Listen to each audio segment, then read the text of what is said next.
Hello दोस्तों, आपका स्वागत है हमारे YouTube चैनल कंप्यूटर कैंप पे। और आज हम लोग जेटेट का जो कंप्यूटर सीरीज चल रहा है इसका ये चौथा वीडियो है और ये लास्ट वीडियो है।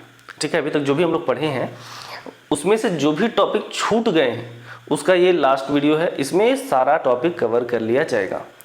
तो अगर आप नए हैं तो आप इससे पहले के जो 3 वीडियोज़ हैं उनको ज़रूर देखिए। आपको पूरा का पूरा जो सिलेबस है जेटेट का वो सारा कवर हो जाएगा और इसके अलावा कुछ भी एक्स्ट्रा पढ़ने की आवश्यकता नहीं पड़ेगी। ठीक है, तो चलिए देर नहीं करते हैं और आज का ये जो वीडियो है इसको शुरू करते हैं। तो आज हम लोग पढ़ने वाले हैं, सबसे पहला जो टॉपिक है हमारा वो है माउस। आज हम लोग माउस के बारे में पढ़ने वाले हैं। ठीक है, कि माउस के बारे में हम लोग पढ़ेंगे कि माउस जो होता है वो कैसे काम करता है। ठीक है, और माउस क्या होता है। तो सबसे पहले माउस के बारे में अगर हम जान रहे हैं तो हमको ये जानना जरूरी है कि जो माउस होता है, ठीक है, वो एक इनपुट डिवाइस होता है। ये क्या होता है? एक इनपुट डिवाइस होता है। ठीक है, अगर हम बात करें माउस के डेफिनेशन की तो यहाँ पे जो डेफिनेशन लिखा हुआ है, हालांकि मैंने ये पूरा ट्राई किया है कि जो भी हिंदी से हैं या इंग्लिश लैंग्वेज से हैं दोनों को ये जो वीडियो है वो बहुत अच्छे से समझ में आए। तो जो हमारा नोट्स भी है ये भी आपको पूरा का पूरा हिंदी और इंग्लिश दोनों में ही प्रोवाइड करवाया जा रहा है। ठीक है, अच्छा एक और चीज़ है कि अगर आप चाहते हैं कि जो भी मैंने पढ़ाया है इन चारों वीडियोस में इसका नोट्स आपको चाहिए तो आप मुझे कमेंट करके ज़रूर बताएं। अगर ज़्यादा कमेंट आएंगे तो मैं ट्राई करूँगा कि ये नोट्स आप तक मैं पहुँचा दूँ। ठीक है, चलिए आगे बढ़ते हैं हम लोग इस वीडियो में। तो जो माउस के बारे में मैं बता रहा था कि माउस एक तरह का क्या है, इनपुट डिवाइस है। ठीक है, अगर हम इसके डेफिनेशन की बात करें तो यहाँ पे क्या लिखा हुआ है, a mouse is a pointing device, pointing input device की ये इनपुट डिवाइस है लेकिन ये पॉइंटिंग डिवाइस भी है। याद रखिएगा, पॉइंटिंग का मतलब क्या होता है?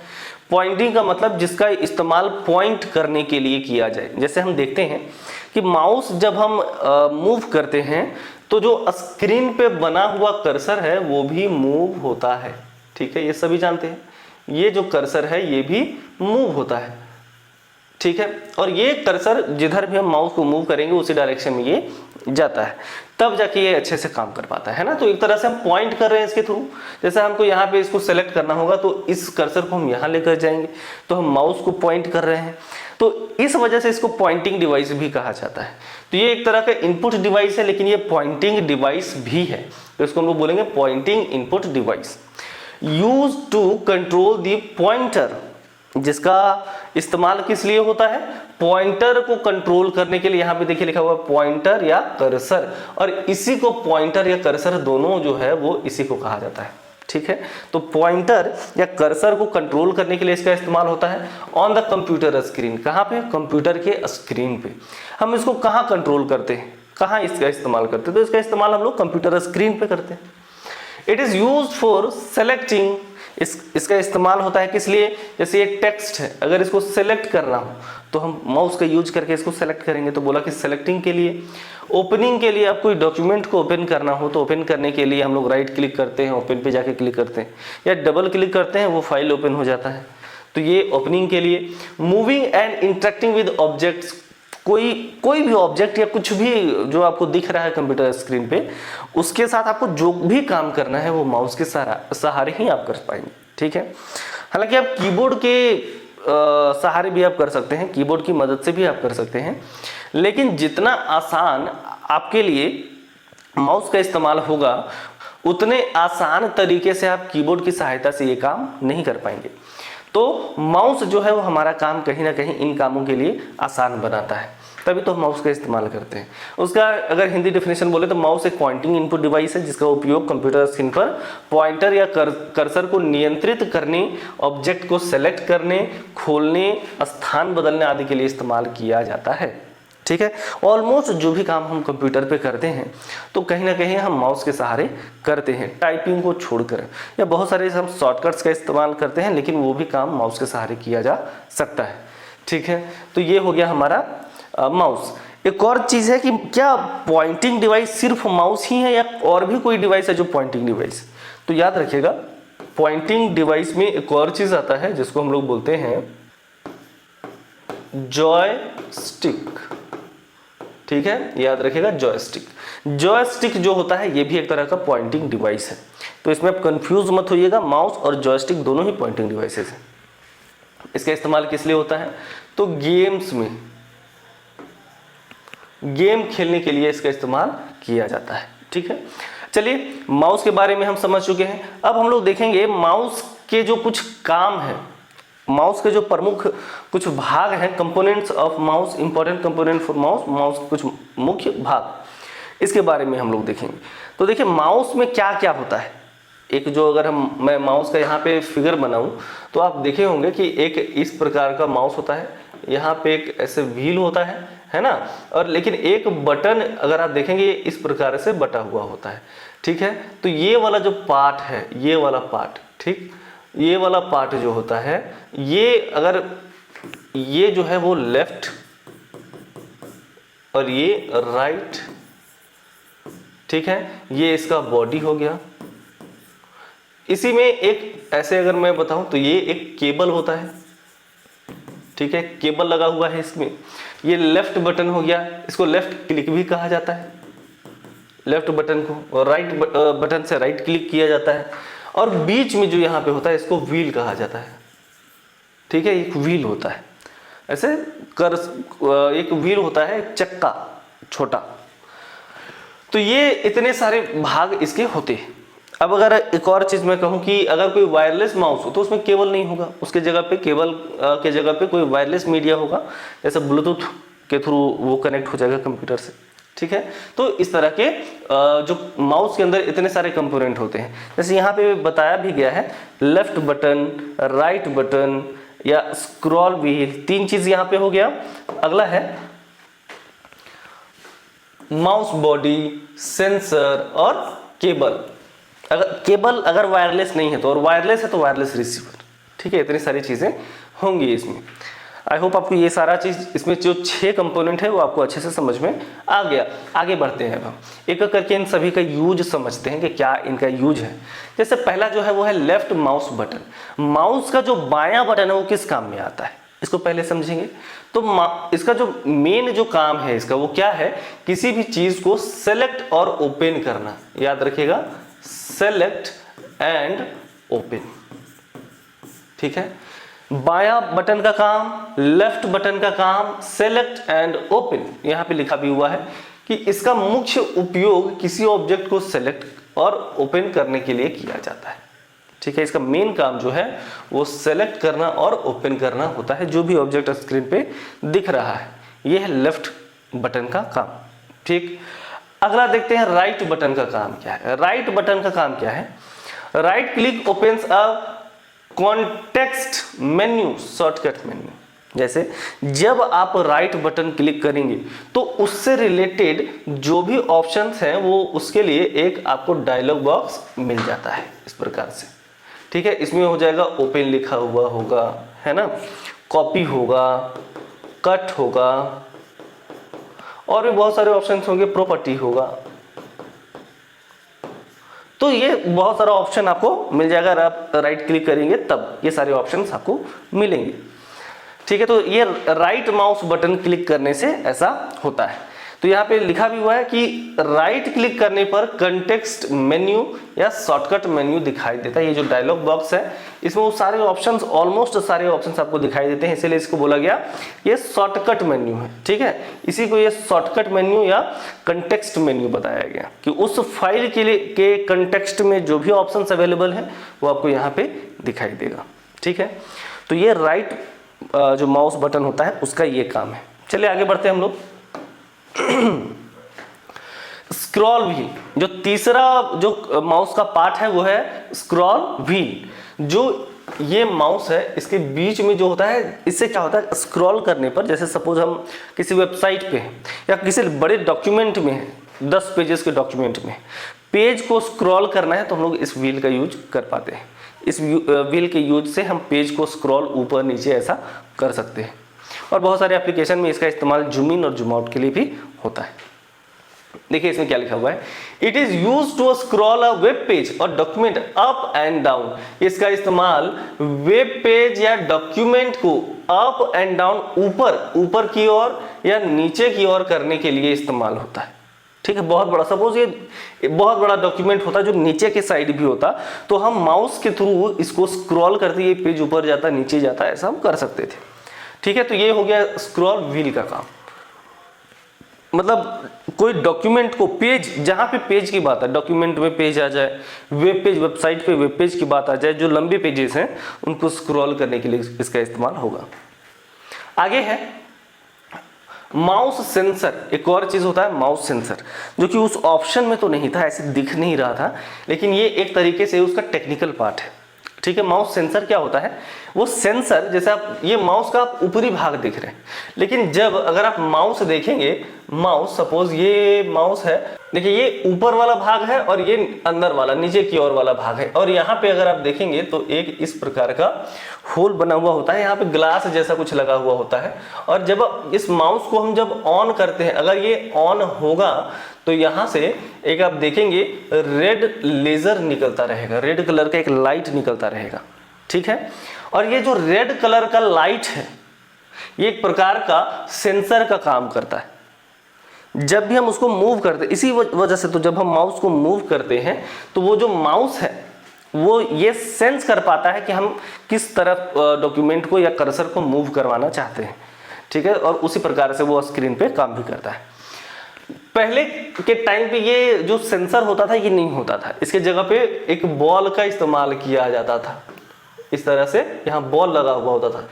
पहले हम लोग, आपको याद हो अगर, या आपने कभी वो जो छोटे बहुत ज़्यादा जंप करने वाले जो बॉल आते थे, 5 रुपया 10 रुपये में मार्केट में मिलते थे, उस प्रकार का एक छोटा बॉल इसमें लगा हुआ होता था, और उसी बॉल से ये सेंस करता था। उसी से जब वो मैकेनिकल माउस एक प्रकार का वो है कि जब वो बॉल जो है वो मूव करता था, तब जाके कंप्यूटर ये पता कर पाता था कि जो कर्सर है उसको किधर मूव करवाना है। ठीक है, चलिए, तो ये हो गया हमारा जो माउस है वो, कि उसका जो सेंसर, माउस का जो सेंसर होता है उसके बारे में हो गया। देखिए यहाँ पे क्या लिखा हुआ है, the sensor detects the movement of an optical mouse on a surface. ये बोला कि इसमें जो लाइट लगा होता है, रेड लेजर लगा होता है, इसी वजह से ये है ऑप्टिकल माउस। ये क्या है? Optical mouse. ऑप्टिकल माउस क्यों? क्योंकि लेजर पे काम कर रहा है। जैसे मैंने बोला कि ये है मैकेनिकल माउस,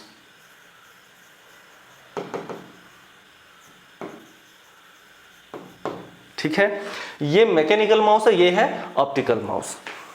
तो आई होप आपको ये समझ में आ गया होगा। चलिए आगे बढ़ते हैं हम लोग, और अब हम लोग देखेंगे माउस के प्रमुख ऑपरेशंस के बारे में।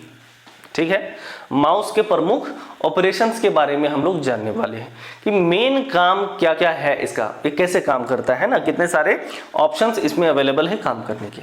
चलिए देखिए, तो पहला है क्लिक, कि हम बोलते हैं ना कि क्लिक करो उसको, उस ऑप्शन पे जाके क्लिक करो। क्लिक का मतलब क्या? तो क्लिक का मतलब होता है कि माउस के लेफ्ट बटन को एक बार क्लिक करना, एक बार प्रेस करना। Pressing the left mouse button once, एक बार लेफ्ट बटन को क्लिक करना क्लिक कहलाता है। कि जब हम कह रहे हैं कि उस पे जाके क्लिक करो, तो क्लिक करने का मतलब है कि लेफ्ट बटन को प्रेस करो। ठीक है, इससे क्या होता है, जब हम लेफ्ट बटन को प्रेस करते हैं तब क्या होता है, तो वो जो भी ऑब्जेक्ट स्क्रीन पे दिख रहा है वो सेलेक्ट हो जाता है। ठीक है, इसका इस्तेमाल किस लिए होता है? तो उस ऑप्शन को, उस ऑब्जेक्ट को सेलेक्ट करने के लिए। ठीक है, आई होप आपको समझ में आ गया होगा। अब आता है डबल क्लिक। जैसे ये सिंगल क्लिक था, डबल क्लिक, अगर हम उसी को लेफ्ट बटन को 2 बार प्रेस कर दें तो जो भी ऑब्जेक्ट होगा जिसको हमने सेलेक्ट किया था कर्सर की सहायता से, वो जो भी ऑब्जेक्ट होगा वो क्या होगा, जैसे ही डबल क्लिक हम करते हैं, डबल क्लिक करते हैं तो वो क्या हो जाएगा, वो ओपन हो जाएगा। ठीक है, जो भी ऑब्जेक्ट होगा यहाँ, ये क्या होगा, ओपन हो जाएगा डबल क्लिक करने पे। ठीक है, तो वही यहाँ पे लिखा हुआ है, pressing the left mouse button twice quickly, कि जल्दी जल्दी 2 बार अगर हम इसको प्रेस करेंगे, क्विकली प्रेस करेंगे, ट्वाइस यानी 2 बार इसको जल्दी जल्दी प्रेस करेंगे बटन को, तब ये लेफ्ट क्लिक या सॉरी डबल क्लिक कहलाएगा लेफ्ट बटन को। ठीक है, अब यहाँ समझिए इसका इस्तेमाल क्या है, उपयोग क्या है। ओपनिंग अ फाइल, एक फाइल को ओपन करना।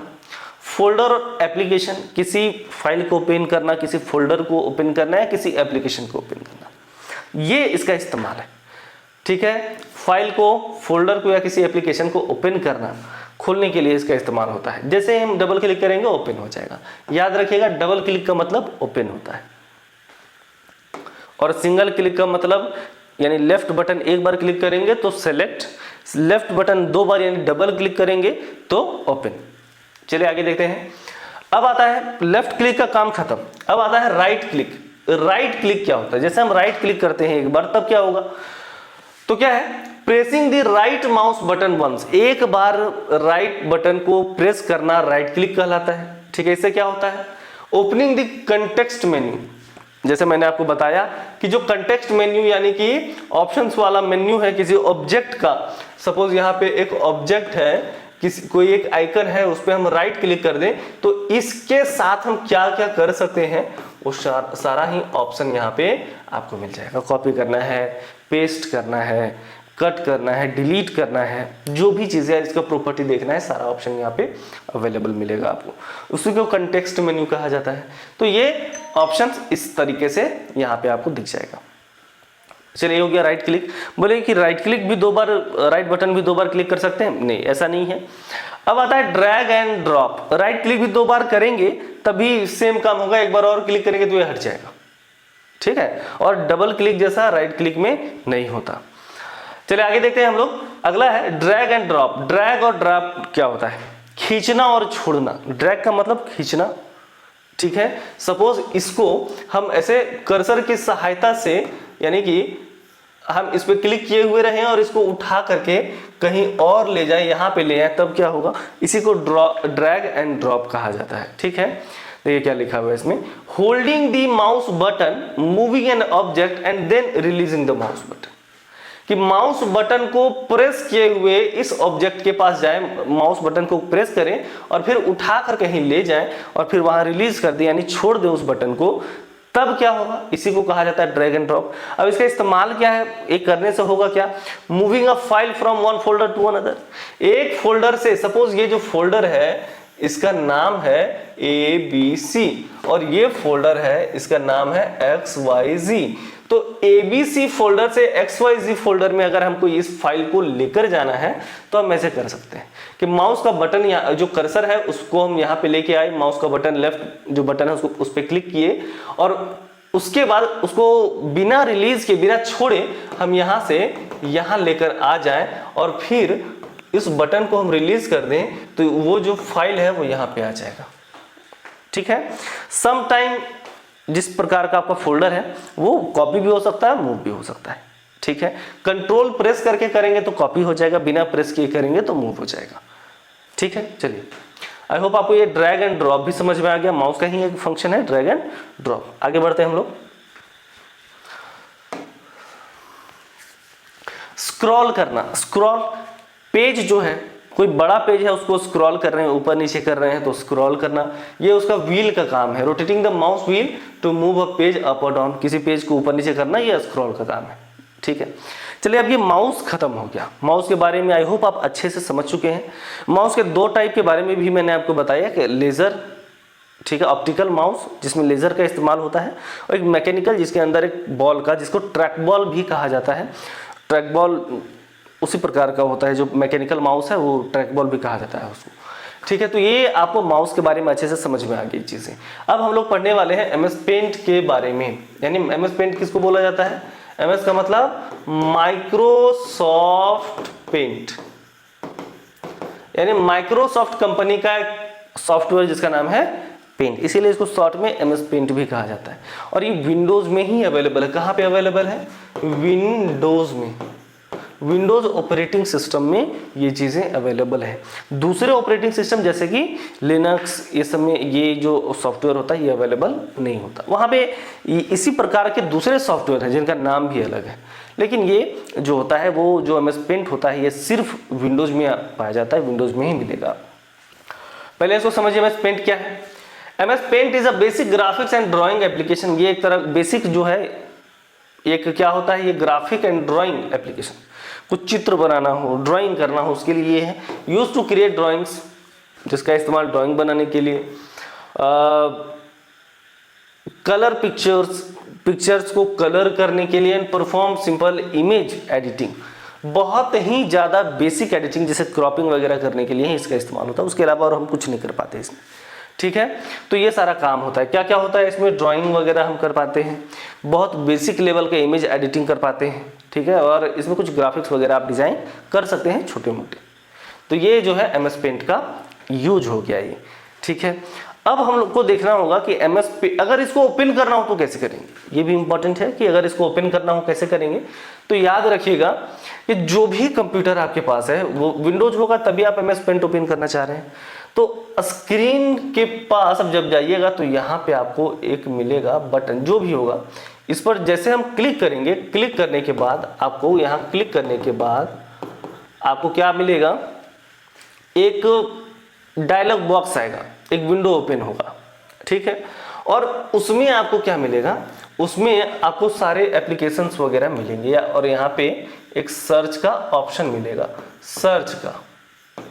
इसमें हम लोग सर्च करेंगे MS पेंट या सिर्फ पेंट भी सर्च करेंगे तब भी आपको मिल जाएगा। उसके बाद इस पर क्लिक करेंगे, यहाँ पे एक आइकन आ जाएगा कंप्यूटर में, उस पर क्लिक करेंगे तो आप ये MS पेंट ओपन कर लेंगे। ठीक है, याद रखिएगा कहाँ जाना है।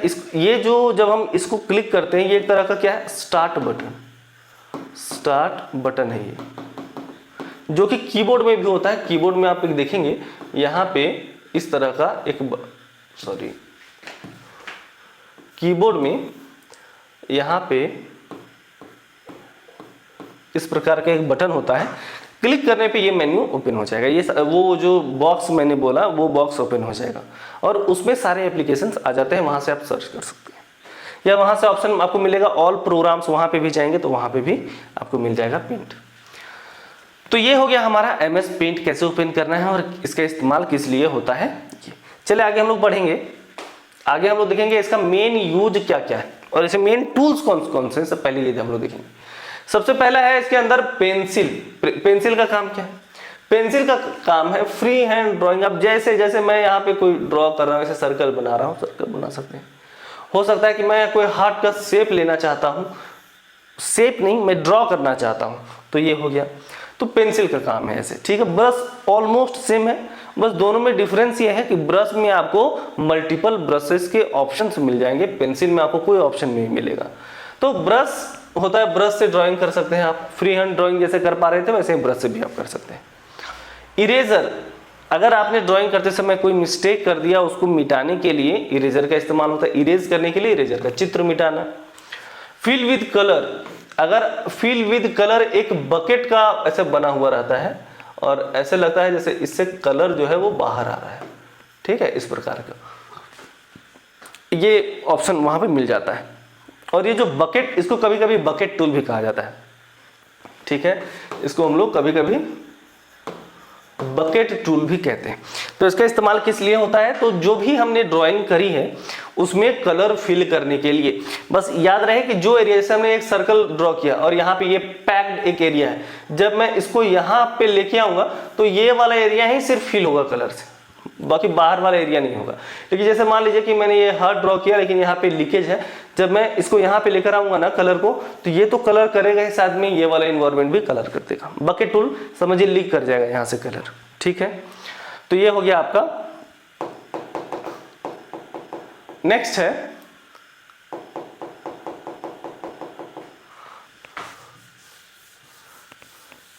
ठीक है, नेक्स्ट है टेक्स्ट, यानी आपको ऐसा टाइप किया हुआ टेक्स्ट अगर आपको इमेज पे चाहिए आप यहां से लिख सकते हैं। एक टेक्स्ट का टूल होता है, उसमें टी लिखा हुआ होता है, इस पर जैसे हम क्लिक करेंगे उसके बाद हम आसानी से कहीं भी पूरे इमेज में कोई भी टेक्स्ट टाइप करके लिख सकते हैं। फिर आया लाइन। लाइन इसका काम क्या है, अगर आप चाहते हैं कि अपने इमेज में एक आप सीधा लाइन ऐसे ड्रॉ करें, या इस तरह हॉरिजॉन्टल या वर्टिकल, जिस भी प्रकार का, या डायगोनल, जिस भी प्रकार का आप लाइन ड्रॉ करना चाहते हैं आप कर सकते हैं। ठीक है, किसकी सहायता से, लाइन एक ऑप्शन होता है, वहां शेप में, शेप्स वगैरह जहां पे होते हैं वहां पे एक बॉक्स के अंदर ऊपर में इस प्रकार का, और इसमें पहला ही होता है लाइन, फिर होता है कर्व, ऐसे करके बहुत सारे ऑप्शंस, रेक्टेंगल, ट्रायंगल, ये सारे बहुत सारे ऑप्शंस अवेलेबल होते हैं। तो जो लाइन होता है उसका काम है एक सीधा रेखा, सीधा लाइन ड्रॉ करना। रेक्टेंगल का काम क्या है तो आपको पता ही है, रेक्टेंगल ड्रॉ करना। ओवल, ओवल का आपको पता है कि ओवल ड्रॉ करना, अंडाकार शेप ड्रॉ करना, कलर पिकर। अब इसके बाद इसके अलावा भी बहुत सारे शेप्स वहाँ पे अवेलेबल हैं। आप अगर आपके पास कंप्यूटर है आप देख सकते हैं, या आप एक बार गूगल पे सर्च कर लीजिए, उसका इन्वायरमेंट आपको मिल जाएगा। माफ़ कीजिएगा मुझे कि मैं आपको वो दिखा नहीं पा रहा हूँ। अगर मैं कोशिश करूँगा कि आगे की वीडियोस में अगर मैं एमसीक्यूज वगैरह की सीरीज़ लेकर आऊँ कंप्यूटर का, तो उसमें मैं कोशिश करूँगा कि सारा कुछ आपको प्रैक्टिकल भी दिखाऊँ। चलिए आगे देखते हैं कलर पिकर के बारे में। कलर, अगला है कलर पिकर।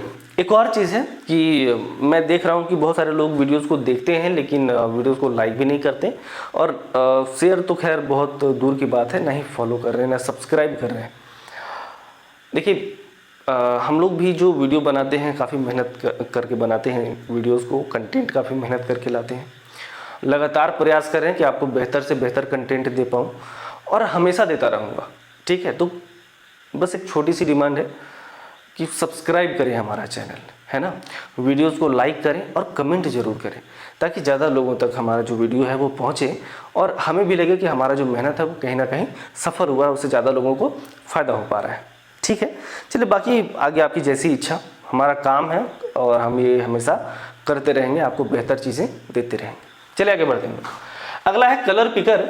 जैसे यहाँ पे जो हमने जो भी चीज़ें देखी, जैसे कि टेक्स्ट हो गया, लाइन, रेक्टेंगल या ब्रश, पेंसिल, इन सब का यूज हम जब करेंगे, और अगर हमको कलर का इस्तेमाल करना हो, जैसे पेंसिल से ड्रॉ करेंगे तो किस कलर का इस्तेमाल करेंगे, ब्रश से ड्रॉ करेंगे तो किस कलर का इस्तेमाल करेंगे, तो कलर पिकर वहाँ पे क्या होता है कि एक इस प्रकार का सर्कल होता है जिसमें बहुत ढेर सारे कलर्स, जैसे मैं आपको कलर पिकर यहाँ पे दिखा सकता हूँ। ये मेरा इस बोर्ड की पेन का कलर है। अगर मैं यहाँ पे आऊँ तो ये जो दिख रहा है ना, ये कलर पिकर है। यहाँ से मैं कोई भी कलर चूज कर सकता हूँ। ऐसा ही एक कलर पिकर जो है वो वहाँ पे भी आ जाता है। जैसे यहाँ पे ऑप्शंस आ रहे हैं ना, ये इस तरह के ब्रशेस के ऑप्शंस वहाँ पे अवेलेबल है, पेंसिल के ऑप्शंस आपको अवेलेबल नहीं मिलेंगे। ठीक है, आई होप आपको ये अच्छे से समझ में आ गया।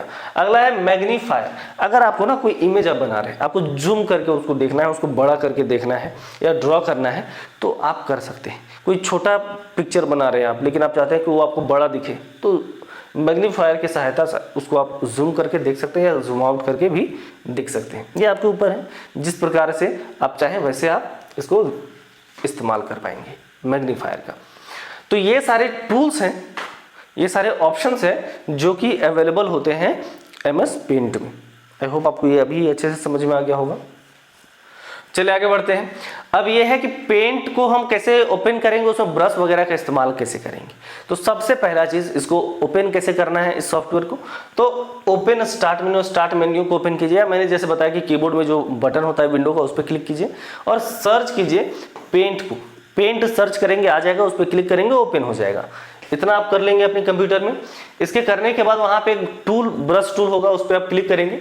आपको पता कैसे चलेगा ब्रश है, तो उस पर ऐसे ड्राइंग बनी हुई होगी, ठीक है, ऐसे और इस प्रकार से कि एक ब्रश जो है, ब्रश का एक फिगर बना हुआ होगा, तो इससे आप समझ जाएंगे कि ये ब्रश है, पहली चीज। दूसरी कि जब आप उस पर माउस लेकर जाएंगे, माउस का जो कर्सर है वो लेकर जाएंगे, तो आपको यहाँ पे ऐसे ही ऊपर में दिखेगा, ठीक है, ब्रश मिल जाएगा आपको।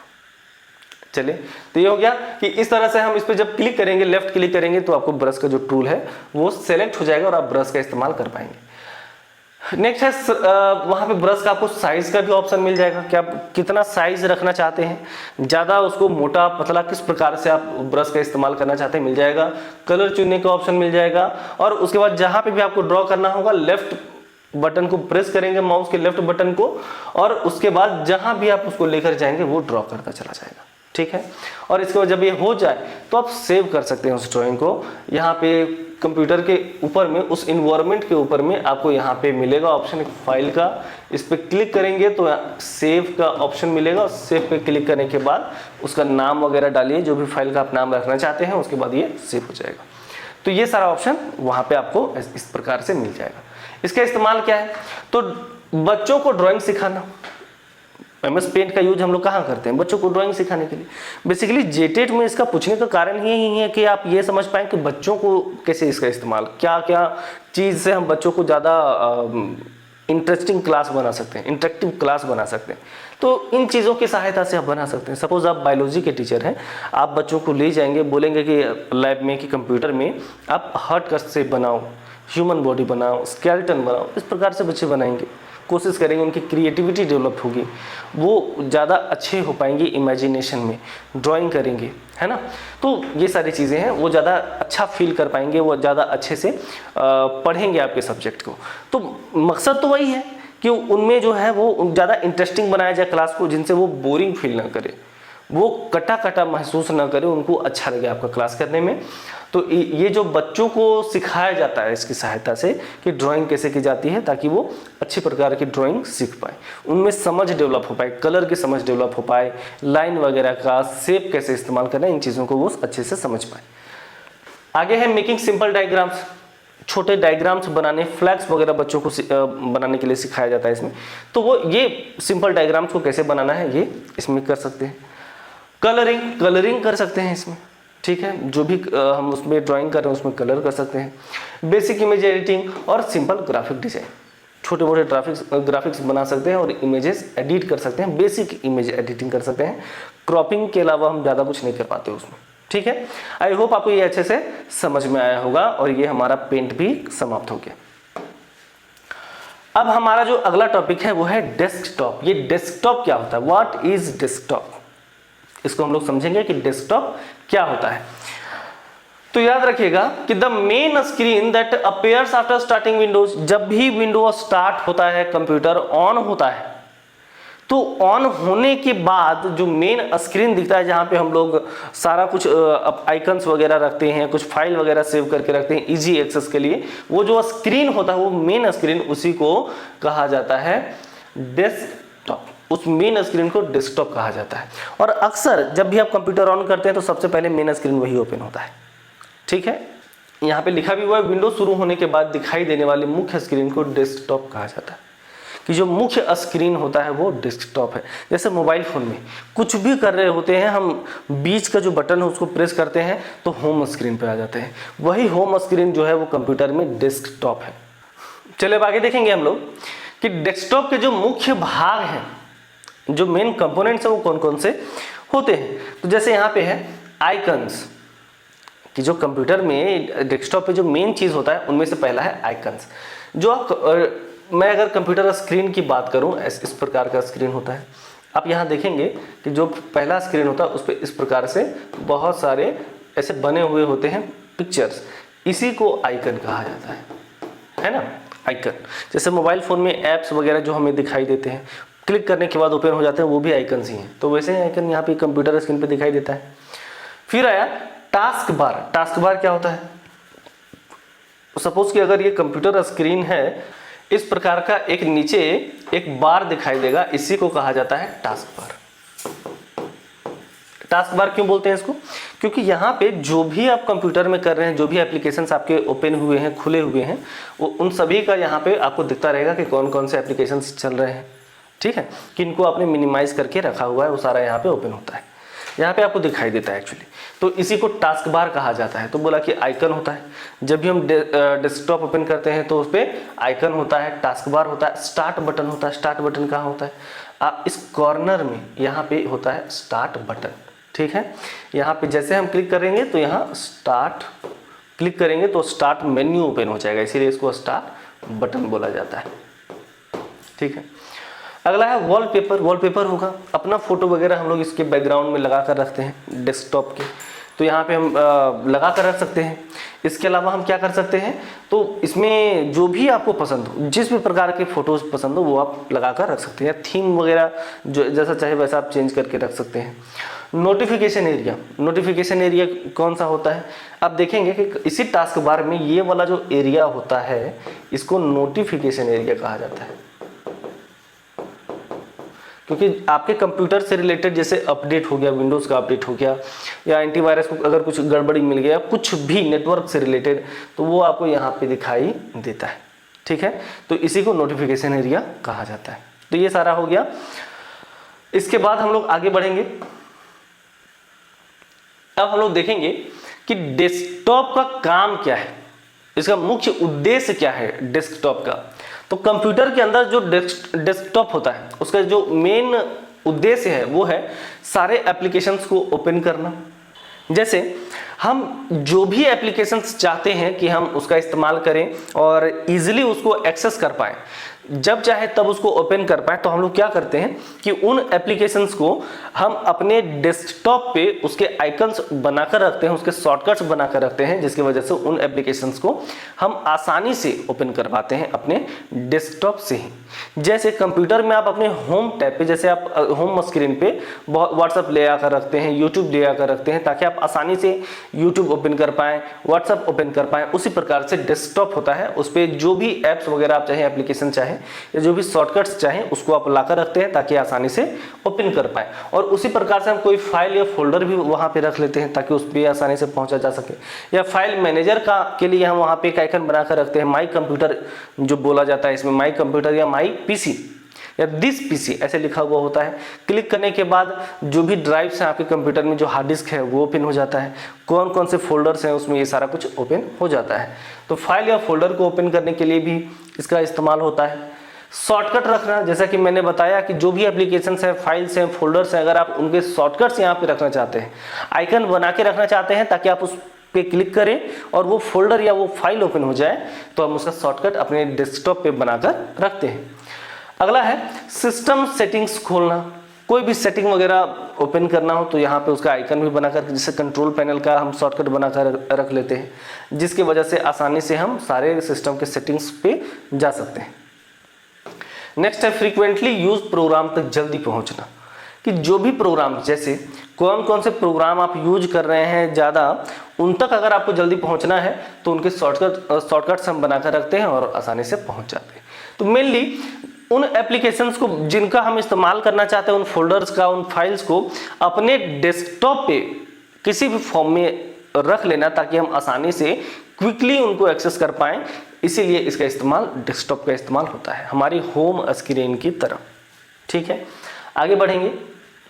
आगे हम लोग पढ़ेंगे डेस्कटॉप के आइकन्स के बारे में। जैसे मैंने आपको बताया कि वो सारे एप्लीकेशंस जिनको हम आसानी से यूज करना चाहते हैं, जब चाहे ओपन करना चाहते हैं, उनका एक आइकन हम लोग अपने डेस्कटॉप पे बनाकर, कंप्यूटर स्क्रीन पे बनाकर रखते हैं, उसी को आइकन कहा जाता है। यही है आइकन। ठीक है, क्या है यहाँ पे? आइकन किसी प्रोग्राम, फाइल, फोल्डर या सिस्टम फीचर का छोटा ग्राफिकल रिप्रेजेंटेशन होता है। किसी फाइल का, किसी प्रोग्राम यानी कि किसी सॉफ्टवेयर का या किसी फोल्डर का या किसी भी फीचर का एक छोटा ग्राफिकल रिप्रेजेंटेशन, यानी उसको दिखाने के लिए एक छोटा रूप यहाँ पे हम रखते हैं ताकि इस पे हम क्लिक करें और वो वाला फाइल ओपन हो जाए, वो सॉफ्टवेयर ओपन हो जाए, वो फोल्डर ओपन हो जाए या वो फीचर ओपन हो जाए। ठीक है, जैसे आप फोटोशॉप, मान लीजिए अपने कंप्यूटर में आपने फोटोशॉप इंस्टॉल किया, उसका यहाँ पे आपने फोटोशॉप का एक आइकन बना के रख लिया। अब जब हम इस पे क्लिक करेंगे तो फोटोशॉप ओपन हो जाएगा। हमारे लिए तो इजी हो गया ना। तो ये आइकन होता है। ठीक है, बोला कॉमन आइकन ऑपरेशंस। किसी आइकन के साथ आप क्या क्या कर पाएंगे? तो सिंगल क्लिक करने से सेलेक्ट होगा, डबल क्लिक करने से वो सॉफ्टवेयर या वो फोल्डर या फाइल ओपन हो जाएगा, राइट क्लिक करने से इसका मेन्यू ओपन हो जाएगा। ये सारा काम इसके साथ हम कर सकते हैं, आइकन के साथ। हम चाहे तो इसको बदल भी सकते हैं, इसका अपीयरेंस हम बदल सकते हैं, किसी भी आइकन का अपीयरेंस हम अपने हिसाब से मॉडिफाई कर सकते हैं। ठीक है, आई होप आपको समझ में आ गया होगा। चलिए आगे बढ़ते हैं हम लोग। अगला है स्टार्ट बटन। स्टार्ट बटन क्या होता है? जो मैंने आपको बताया यहाँ पे कॉर्नर में होता है या कीबोर्ड में जो होता है एक बटन, इस तरह से विंडोज का बटन जो होता है, जिस पे हम क्लिक करते हैं स्टार्ट मेन्यू ओपन हो जाता है। स्टार्ट बटन देखिए क्या लिखा हुआ। स्टार्ट बटन के माध्यम से विंडोज में एप्लीकेशन, सेटिंग, सर्च और पावर ऑप्शन आदि तक पहुंचा जा सकता है। कंप्यूटर के जो भी एप्लीकेशंस हैं, जो सेटिंग्स हैं, या कुछ सर्च करना हो या उसके पावर के ऑप्शन, रिस्टार्ट करना हो या स्विच ऑफ करना हो, शट डाउन करना हो, ये सारे ऑप्शंस यहाँ पे अवेलेबल होते हैं। उन तक पहुँचने के लिए हम लोग स्टार्ट बटन प्रेस करते हैं, आसानी से वहाँ तक जा पाएंगे। ठीक है, इसका इस्तेमाल क्या है? ओपन एप्लीकेशंस, किसी भी एप्लीकेशन को ओपन करने के लिए। जैसे जो भी एप्लीकेशन के आइकन आपको डेस्कटॉप पे नहीं मिल रहे हैं, आप चाहते हैं उनको ओपन करना, तो सर्च करेंगे। सर्च करने के लिए आपको यहाँ पे जाना पड़ेगा। सर्च करने के लिए, एप्लीकेशंस को ओपन करने के लिए, ओपन सेटिंग, सेटिंग को ओपन करने के लिए वहाँ पे सेटिंग का ऑप्शन है, वहाँ से जा सकते हैं हम। एक्सेस पावर ऑप्शन, आपको कंप्यूटर ऑफ करना है या जो भी करना है, रिस्टार्ट करना है, सारा ऑप्शन आपको यहाँ पे स्टार्ट मेन्यू में मिल जाएगा। वहाँ जाने के दो तरीके हैं, एक यहाँ से और एक यहाँ से। कीबोर्ड का ये बटन प्रेस करेंगे या कॉर्नर में जाएंगे, पावर ऑप्शन स्टार्ट मेन्यू पे आप पहुँच जाएंगे। चलिए आगे बढ़ते हैं हम लोग। टास्क बार, टास्क बार क्या होता है? मैंने आपको बताया कि कंप्यूटर स्क्रीन पे नीचे एक बार होता है, इसी को टास्क बार कहा जाता है, ठीक है। इस टास्क बार में क्या होता है, तो यहाँ पे देखिए क्या लिखा हुआ है कि टास्क बार सामान्यतः कंप्यूटर डेस्कटॉप के नीचे दिखाई देने वाली पट्टी है। ये जो पट्टी दिखाई दे रही है इसी को हम लोग टास्क बार बोलते हैं। क्या बोला? इट में कंटेन, इसमें हो सकता है, क्या हो सकता है? Start button. यहाँ पे कॉर्नर में स्टार्ट बटन होगा, याद रखिएगा, ये स्टार्ट बटन होगा, यहाँ पे स्टार्ट बटन होगा। सर्च, इसमें सर्च हो सकता है, ये आपके ऊपर है। अगर आप यहाँ पे सर्च रखना चाहते हैं, टास्क बार में सर्च रह सकता है। जैसे विंडोज 10 में आपको देखने को मिलेगा कि यहाँ पे एक सर्च ऑप्शन होता है। पिन एप्स, अगर कोई एप्लीकेशन आप चाहते हैं कि पिन करके रखें तो यहाँ पे उसका आइकन भी आपको दिखाई देगा, जिसको आप आसानी से ओपन कर पाएंगे। रनिंग एप्स, जो एप्स कंप्यूटर में ऑलरेडी ओपन किए हुए हैं और आपने उनको मिनिमाइज कर रखा है, उनके आइकन भी आपको यहाँ पे दिखाई देते हैं। नोटिफिकेशन एरिया, ये जो कॉर्नर वाला एरिया होता है, सपोज ये अगर मैं यहाँ पे बात करूँ तो कॉर्नर वाला जो एरिया होगा, ये वाला एरिया जो होगा ये नोटिफिकेशन एरिया होता है, ये नोटिफिकेशन एरिया है। नेटवर्क, यहीं पे आपको एक नेटवर्क का भी ऑप्शन मिलेगा, वाईफाई से आप अगर आप कनेक्ट करना चाहते हैं अपने कंप्यूटर को, यहाँ पे आपको मिल जाएगा वो ऑप्शन। साउंड बढ़ाना घटाना, उसके लिए आपको यहाँ पे ऑप्शन मिल जाएगा, एक स्पीकर का ऑप्शन, इस प्रकार से स्पीकर बना हुआ। बैटरी, आपका कंप्यूटर अगर जैसे लैपटॉप है जो बैटरी पे चलता है तो आपको यहाँ पे पता चल जाएगा कि कितना बैटरी आपका बच रहा है, कितना % चार्ज है आपका लैपटॉप। डेट टाइम भी यहाँ पे आपको मिल जाता है, कितना समय हो रहा है, इसकी तारीख क्या है, ये सारा कुछ आपको देखने को मिल जाएगा टास्क बार के राइट कॉर्नर पे, ठीक है। अब इसका यूज क्या है? तो यूज ओपन एप्लीकेशंस को ओपन करना, ओपन एप्लीकेशंस के बीच में स्विच करना, यानी जब जो एप्लीकेशंस अगर रन हो रहे हैं ऑलरेडी, 3-4 एप्लीकेशन एक बार आप यूज कर पा रहे हैं, तो उनमें अगर एक से दूसरे में जाना है, एक को बिना क्लोज किए, तो आप टास्क बार की सहायता से जा सकते हैं। फ्रीक्वेंटली यूज्ड ऐप्स को पिन करना, जो आप बार बार ऑन करते रहते हैं कंप्यूटर में, उनको हम टास्क बार में पिन करके रखते हैं ताकि आसानी से ऑन कर पाए। नोटिफिकेशंस देखना, डेट और टाइम देखना, नेटवर्क और साउंड की स्थिति देखना, नेटवर्क वाईफाई से कनेक्ट हो पाया नहीं हो पाया, दूसरे वाईफाई से कनेक्ट करना, ये सारा कुछ। साउंड बढ़ाना है घटाना है, ये सारा कुछ हम यहाँ से कर पाते हैं, मैनेज कर पाते हैं, कंट्रोल कर पाते हैं। चलिए आगे बढ़ते हैं हम लोग। और एक और अब इंपॉर्टेंट चीज के बारे में हम लोग देखने वाले हैं, जो कि खासकर डेस्कटॉप पे होता है, जिसको हम लोग बोलते हैं रिसाइकल बिन। आपको ये इस प्रकार से ग्लास के जैसा आकार मिलेगा, वहां पे स्क्रीन पे एक आकृति दिखाई देगी, चित्र दिखाई देगा, और इसमें रिसाइकलिंग का एक इमेज बना हुआ ऐसे आपको मिल जाएगा। और इसमें रिसाइकल बिन ऑलरेडी आपने बहुत बार इसका नाम सुना भी होगा, इसका यूज भी देख लीजिए। रिसाइकल बिन वह स्थान है जहां डिलीट की गई फाइल्स और फोल्डर सामान्यतः अस्थायी रूप से रखी जाती है। यानी जो भी फाइल या फोल्डर आपने डिलीट किया अपने कंप्यूटर से, वो फाइल फोल्डर जो है वो रिसाइकल बिन के अंदर आपके चला जाता है। जब भी आप अपने कंप्यूटर में कोई फाइल डिलीट करते हैं तो वो एक्चुअल में पूरा का पूरा वो डिलीट नहीं होता, वो रिसाइकल बिन में चला जाता है, ठीक है। और वहां जाने के बाद जब यहां से आप इसको एम्प्टी करते हैं या वहां जाकर फिर से डिलीट करते हैं, तब वो जाके परमानेंट डिलीट हो जाता है, ठीक है। तो वही यहाँ पे बोला गया कि जो भी डिलीट की गई फाइल्स या फोल्डर हैं वो सामान्यतः अस्थायी रूप से रखी जाती है यहाँ पे, ठीक है। इंपॉर्टेंट ऑपरेशन, मुख्य कार्य क्या है इसका काम क्या है मुख्य? तो काम वही है, डिलीट की गई फाइल्स या फोल्डर्स को स्टोर करना, ताकि आपको एक और मौका मिल सके उनको रिस्टोर करने के लिए। Returns a deleted file to its original location, अगर आपने कोई ऐसा फाइल बाय मिस्टेक डिलीट कर दिया हो या कभी आपने डिलीट किया हो और बाद में आपको उससे कोई उसका यूज आपको समझ में आ गया हो, आप उसको चाहते हैं कि मुझे उसको वापस पाना है, रिस्टोर करना है उसी लोकेशन पे जहाँ पे वो पहले से था, तो आप रिसाइकल बिन से उसको रिस्टोर कर पाएंगे। तो वही यहाँ पे बोला गया कि returns a deleted file to its original location, कि उसको रिटर्न कर देता है उसके ओरिजिनल लोकेशन पे जहाँ से वो डिलीट हुआ था वहीं पे वापस उसको भेज देगा। ठीक है, चलिए इसके बाद क्या होता है, इसका दो फंक्शन है। यहाँ पे एक देखिए लिखा हुआ है रिस्टोर और एम्प्टी रिसाइकल बिन, कि इसके दो मुख्य कार्य हैं। एक रिस्टोर करना, रिस्टोर करने का मतलब कि जो डिलीट किया हुआ है उसको वापस भेज देना, जहां से वो आया था डिलीट हुआ वहीं पे उसको फिर से वापस ऐसा कर देना जैसे वो कभी डिलीट हुआ ही नहीं। और दूसरा जो रिसाइकल बिन है उसको एम्प्टी कर देना, खाली कर देना, परमानेंटली रिमूव कर देना, जिसके बाद कभी हम चाह कर भी उस फाइल को अपने कंप्यूटर में नहीं ला पाएंगे। रिकवरी के बहुत सारे ऑप्शन अवेलेबल हैं, लेकिन जनरल तरीकों से हम नहीं ला सकते।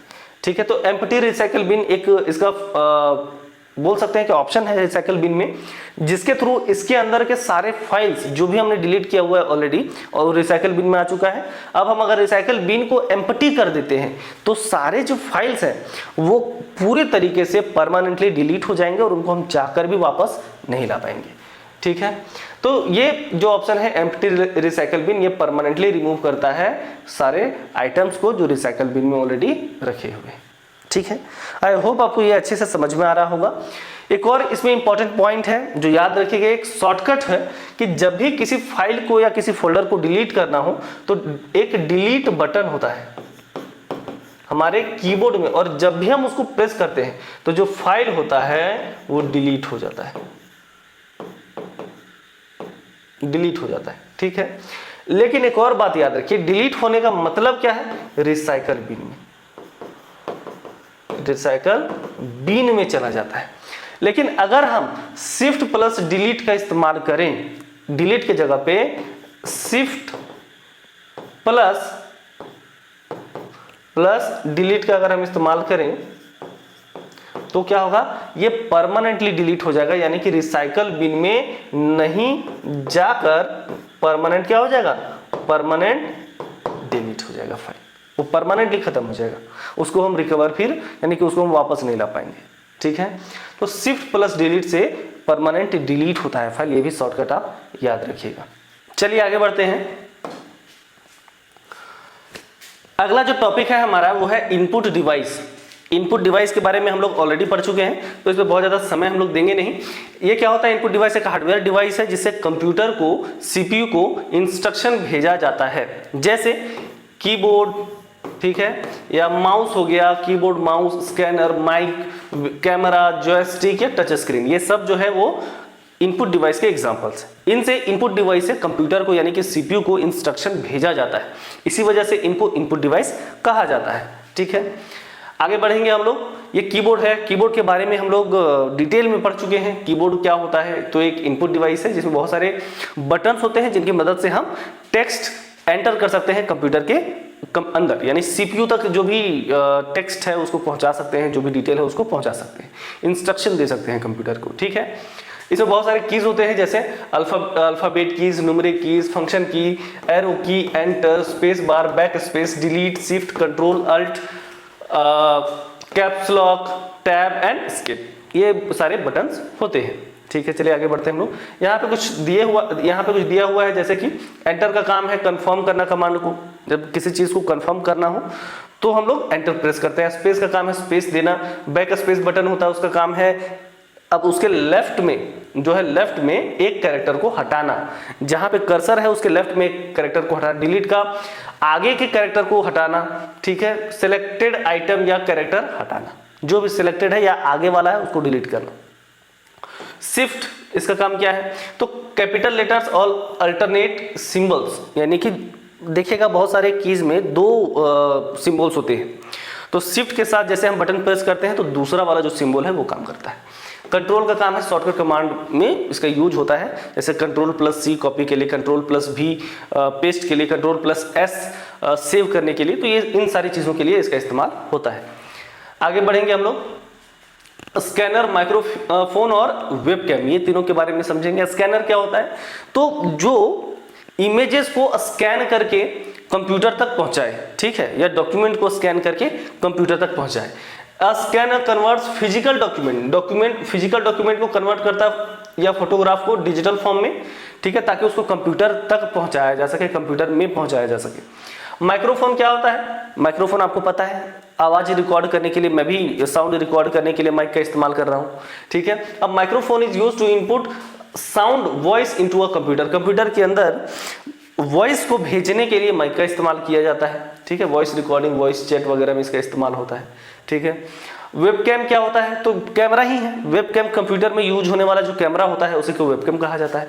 वीडियो कॉन्फ्रेंसिंग वगैरह के लिए इसका इस्तेमाल किया जाता है। चलिए आगे बढ़ेंगे हम लोग। अब हम लोग देखेंगे आउटपुट डिवाइस। आउटपुट डिवाइस क्या होता है? तो वैसा डिवाइस जिससे कंप्यूटर हमको कुछ आउटपुट दे, कुछ रिजल्ट दे, उसको हम लोग आउटपुट डिवाइस बोलते हैं।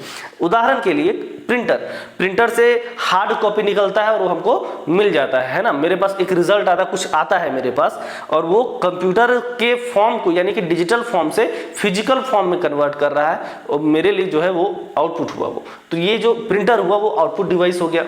मॉनिटर जो भी सिग्नल्स हैं उनको दिखाने का काम करता है हमको, तो वो मॉनिटर जो है वो एक तरह का आउटपुट डिवाइस हो गया, ठीक है। देखिए यहाँ पे क्या लिखा हुआ है, आउटपुट डिवाइस वह हार्डवेयर डिवाइस जो कंप्यूटर द्वारा प्रोसेस्ड इंफॉर्मेशन को यूजर के सामने प्रस्तुत करता है। कि कंप्यूटर जो भी काम कर रहा है, जो भी प्रोसेसिंग कर रहा है, उसको यूजर तक पहुंचाने का काम ये करता है, यूजर को दिखाने का काम ये करता है, ठीक है। जैसे कि monitor, printer, speaker, projector, headphones. Speaker हो गया, हेडफोन हो गया, ये सारा जो है वो हमारा आउटपुट डिवाइस का एग्जांपल है। चलिए आगे बढ़ेंगे हम लोग। मॉनिटर आउटपुट डिवाइस है, ये हम लोग को पता है।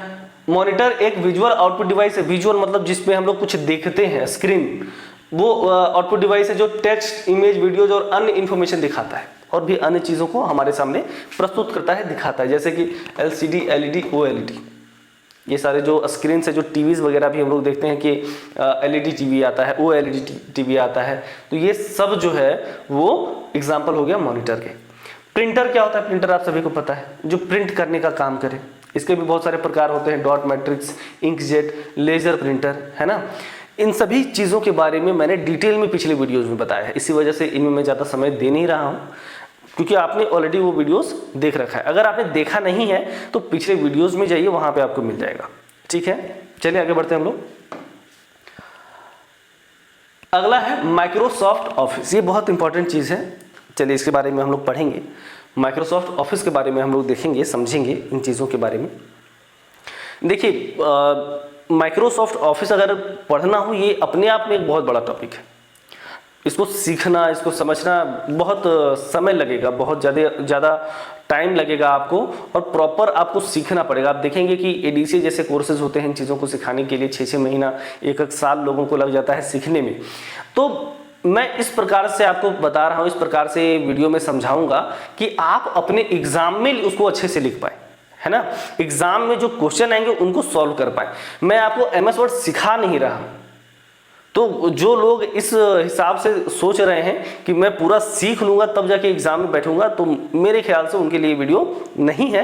और मेरे हिसाब से अभी आपके पास उतना समय भी नहीं है कि आप ये पूरा सीख जाएं, उसके बाद आप एग्जाम देने जाएं।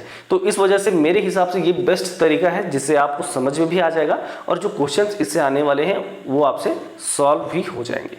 चलिए हम लोग आगे बढ़ते हैं, देर नहीं करते। और अब हमारा जो एक टॉपिक है अगला, वो है माइक्रोसॉफ्ट ऑफिस। माइक्रोसॉफ्ट ऑफिस क्या है? तो माइक्रोसॉफ्ट ऑफिस का मतलब एक समझिए कि पैकेज, जिसमें सेट ऑफ सॉफ्टवेयर, जिसमें वो सारे सॉफ्टवेयर शामिल हैं जिनका इस्तेमाल किस लिए होता है?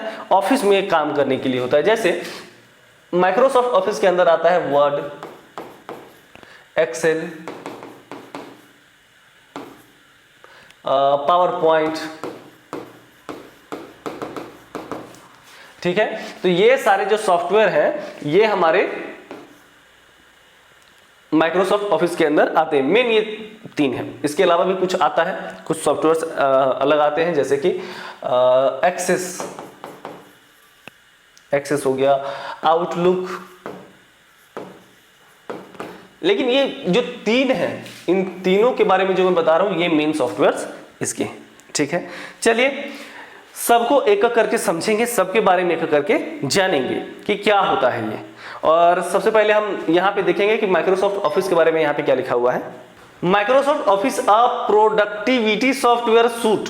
ये ऑफिस जो है वो प्रोडक्टिव सॉफ्टवेयर सूट है कि प्रोडक्टिविटी मतलब कुछ काम करने के लिए, प्रोडक्टिव कार्य करने के लिए, कुछ रिजल्ट पाने के लिए, कुछ काम हम लोग करते हैं वो उसके लिए सॉफ्टवेयर है।